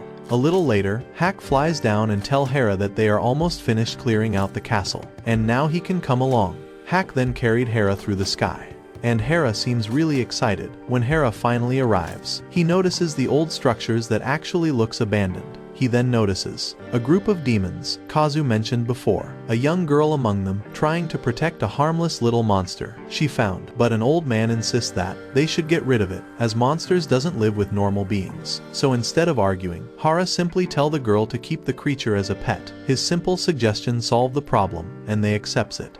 A while later, Kazu runs over to greet Hera and welcomes him. He then lead Hera to the throne room. Inside, Hera sees a strange crystal throne that can speak, so Kazu explains that it is the spirit that controls the entire Sun Castle. In order for anyone to command the castle, the crystal first need to accept the person as its leader, and no matter how much Kazu tried, the crystal never accepted him. The Sun Crystal suddenly speaks up and declares that it will only obey the command of a true demigod. After hearing that, Hera says that angels can take control since they were once known as demigod. At first, the crystal is confused, as the angel looks different than demigods, but Hera tell the crystal that they used to known as demigods, but they hate to be called as by that name. Suddenly they punch the crystal to let it know they are the demigods. After taking the hit, the Sun Crystal completely changes the way it speaks, knowing how dangerous the angels are. It quickly decides that letting Kazu becomes the ruler would be the safest options, because allowing Angel or Hera take charge is too dangerous. Hera also learns why the floating castle came to the Great Tree Village. Apparently, it was because of an old pact that was made long ago, when the Dragon Maiden was gathering magical power for the dragons. After everything that happened, the Sun Crystal decide that it's willing to ignore the pact. Hera is happy because it means the castle will not be floating above their village anymore. Now, as all their problem is solved, Hera and others take a tour to the castle. As they explore different areas, Hera discovered that the demon live in one isolated section of the castle, as their harsh way of life has left them thin and weak. Feeling bad for them, Hera asks Lasti to bring plenty of food for them. Soon, Hera also learns that there is another race of demons known as dream demons. These demons survive by feeding on love found inside the dreams of other demons. Anyway, he doesn't think much about it and leaves. He starts wondering how such a massive structure is able to float in air, and assumes there must be some mechanism underneath supporting him. But Hack tell him that they have already inspected the entire castle and found nothing. A little later, Hera come across a strange vase. The vase look unusual. Curious, he turns it over, and suddenly, a hidden passage opens up, revealing a secret room that appears to be a library. They go inside and begin looking through the books, and as he searches the room further, he finds another door that leads out towards the plaza. This makes him even curious about the mysterious vase. This time, instead of flipping it over, he twists it sideways. The moment he does, the floor beneath them begins to slowly descend like an elevator. Eventually, they arrive at a hidden underground level, where they are greeted by a mysterious woman. The first thing she says is that they have arrived 10 years earlier. She introduces herself as Belle, and explains that she is the chief assistant of the Sun Castle, and the one who is responsible for running all the operations. Hera is confused, because the Sun Crystal up there claimed itself as Sun Castle. Belle confirms that the crystal is connected to the castle, but is just a substitute manager, while she is the one in charge. Then she tells them that she has been waiting all this time to fulfill an ancient prophecy. To do that, she presents Hera with a legendary weapon known as Sword of Sun. She then tells him that Demon Lord's only weak point is the scale on his back, and he must use that sword to strike that weak point and defeat the Demon Lord. Hera tells her that he has no intention of killing anyone, since Demon Lord is his friend. Belle, however, tells him that he can do whatever he feels with the sword, and insists him to take the sword as she is so tired of waiting for thousands of years. At last, Hera accepts the sword, and the moment he does, Belle lets out a huge sigh of relief, as the task she has been given is finally over, and now she is free from her duty. Meanwhile, Hera, who has no desire to carry a weapon, turns the powerful sword an ordinary one, filling soil in it. He expected Belle to be furious as he destroyed such a powerful sword, but she is absolutely fine, as she was tired of her duty of thousands of years and is just happy to be free now. After that, Belle goes upstairs and starts scolding the Sun Crystal, referring to him as Gao for handling the records recklessly. She also asks him about the fuel and other things in the castle, but Gao seems absolutely careless about everything. After spending some time in the castle, Hera manages to learn that both Belle and Gao are part artificial lifeform species known as Mercurial. Anyway, Go explains that after the human finished building the castle, he handed it over to demigod, and those demigod used it in the Great War, which is the reason the fuel is so low. Kazu then asks Belle what would happen if they completely ran out of fuel. She explains that if the fuel reaches zero, the ship will lose its ability to stay airborne and will simply crash down. They all will die. Hera then asks, why cannot you just add more fuel? However, Belle explains that it is not that simple at all, because the ship runs on the special ancient artifacts known as Sunstone, which are extremely rare. With that, she has accepted the destiny, and just hoped that they should at least find the safest place to crash. That would minimize the damage. Belle and Kazuo starts freaking out, while this leaves Hera confused as he never heard about Sunstone. That's when Rue pulls out a Sunstone, which surprises Hera because that's the hot stone they found near the hot spring. Beale confirms that it is indeed a Sunstone. With that, Hera tells Belle not worry because they can get many of these stones from hot springs. Hera then sends Daga and Hack to gather the Sunstone. When Daga asks how many does he want, Hera says, as much as Hack can carry. Hera thinks they should hurry up, but Sun Crystal tell them that with current fuel they have can go up to 3 years, so Hera relaxes a bit after that. Kazu approaches Hera and makes him an offer. When they return back, Hera tell everyone that Kazu has offered to serve under the village. He is willing to give them the Sun Castle, with a promise that his people will be cared properly. Hera doesn't have problem with people, but he is just concerned about Sun Castle itself, and wonders if this alliance can bring problems in future. However, the others tell Hera not to overthink this, because the Sun Castle has been abandoned for a very long time, so chances of someone claiming it is very low. That's enough to convince Hera, so he accepts and forms an alliance with Kazu. With that done, the people of the Sun Castle officially becomes the citizen of the Great Tree Village. With Kuzu their leader, they are all very excited. With the officially ceremony finished, Hera and the girls begin renovating the Sun Castle. They figure it's more efficient to renovate it, rather than rebuilding it from scratch. Their main focus for now is rebuilding homes for all the people who are crowded together inside the castle. After some time, they finish plowing the crop field, and Belle is shocked how fast Hera managed to do the work. She thought this must be the normal way, how things are done in this age. However, Sina explains that this isn't normal at all, and Hera is just a special case, as most people cannot work like that. After finishing the field, Hera decided to find out what the dungeon potatoes they already had in the Sun Castle tasted like. He took a bite and feels they tastes terrible. The flavors are so bad that he cannot enjoy it at all. So Hera quickly added some curry seasoning to them, and the taste changes completely, and the potatoes suddenly became delicious. People can hardly believe that such a simple change can make food taste so good. Not long after that, Belle is shocked once again when she saw the huge number of sunstone that had been brought in. The amount is far greater than she expected. Seeing such large stock, she believes that they now have enough sunstone that will last for many thousand years. With that problem solved, their attention shifted to a new goal. Their main focus became finding a reliable way to travel at the top of the castle. So Hera asked elves to think of some invention. They didn't take much time and came up with the idea of hot air balloon to test it. They sent the wine slime up as first. At first they were happy that they discovered the hot air balloon, but soon they were disappointed because hot air balloon had a very limited movement. It could move up and down, but moving left or right was much more difficult, as the direction depends on wind, which is hard to control. So the elves thinks hard to find the solution. Winter arrives soon than expected, and despite the cold outside, the Sun Castle remained comfortable and warm. The temperature inside the castle felt more like spring than winter. Seeing this, Hera guessed that the king who built the castle had designed it to serve as a comfortable retreat during the harsh winter months. A moment later, Kazu walks in and notices the flowers in garden. He wonders it must taste good, but Hera says they aren't meant to eat. That shocks Kazu because he never thought of growing something other than food. Hera then explains him that they can produce bananas and other fruits here. After a while, Kazu tells Hera that he want to show him something. He takes Hera towards a crop, where they find the area filled with tater vines. Hera is surprised, as these vines have only grown this much in 3 days. Seeing the massive vines, Kazu assumes that there must be plenty of tater growing underground.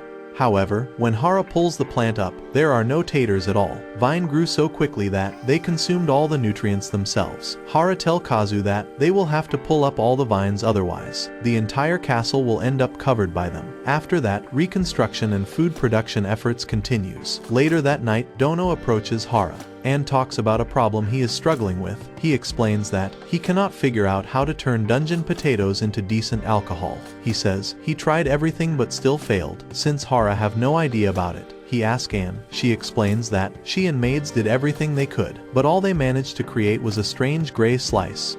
Hera take a look at it and realized it's actually konyaku Hera. He is happy as the originally ingredients cannot be eaten raw. Putting that aside, Hera actually begins thinking about the position of Sun Castle. When the castle first approaches them, it came from southeast, but it is now floating in north, since the sun crystal doesn't like remaining in one position. So it keeps changing position around the Great Tree Village and completes one full rotation over the year. Because of this, the castle's position is now a clock for them for seeing how far the year progressed and floating around like a calendar in the sky. Later one evening, Hera visits the clerk office. After spending some time there, girls remind him that they now have 4 villages of their own, because of which she believes it's time to create something that shows that all 4 villages are connected to the tree village. At first they considered building a giant statue or placing portraits of him in every villages. However, Hera quickly dismisses those ideas. He says that he only want to serve as mayor and is satisfied like this. Hearing this, Florum remembers how they once said making hierarchical titles to distinguish the leader from others. The clerks begin suggesting grand titles like emperor and ruler, but Hera honestly feels those titles are far too extra, and he has no interest in being placed on such high positions, and the only thing that matters to him is that everyone can live together peacefully. And just like that, an idea strikes him. He quickly designs a symbol that could serve as a village emblem, and everyone looks at it and thinks it's a really nice design. As time passes, winter eventually comes to an end. Zaba and his family also come out from hibernation, so Hera decides to organize a massive party in good spirits. Once everyone is gathered together, Hera announces the new village flag. The flag is meant to show that all 4 sub-villages are united under the Great Tree Village. With that said, everyone raises a toast to the new flag, and the entire village erupts in celebration. As the feast continues, the 2 demon generals eat some dungeon tater and find themselves feeling nostalgic. They remembers how those potatoes was once their food during famine, and how people hated it. Yet somehow, Hera turned them into delicious meal. They even suggest Hera for becoming demon lord. But of course, he isn't interested at all. The rest of the evening is filled with laughter, conversation and celebration, as everyone enjoys themselves. Later on, Ru approaches Hera and asks him how is he feeling. Hera admits that being a mayor is much harder than he expected, as he is responsible for so many lives. However, now that he has an entire community depending on him, so he need to make sure everyone in the village lives happily and safely. That's all for today. If you want the next part, comment next part. We'll make it once this video hits 10,000 likes. Also, tell us which character you like the most in the comments. And thanks for watching, you guys are the best.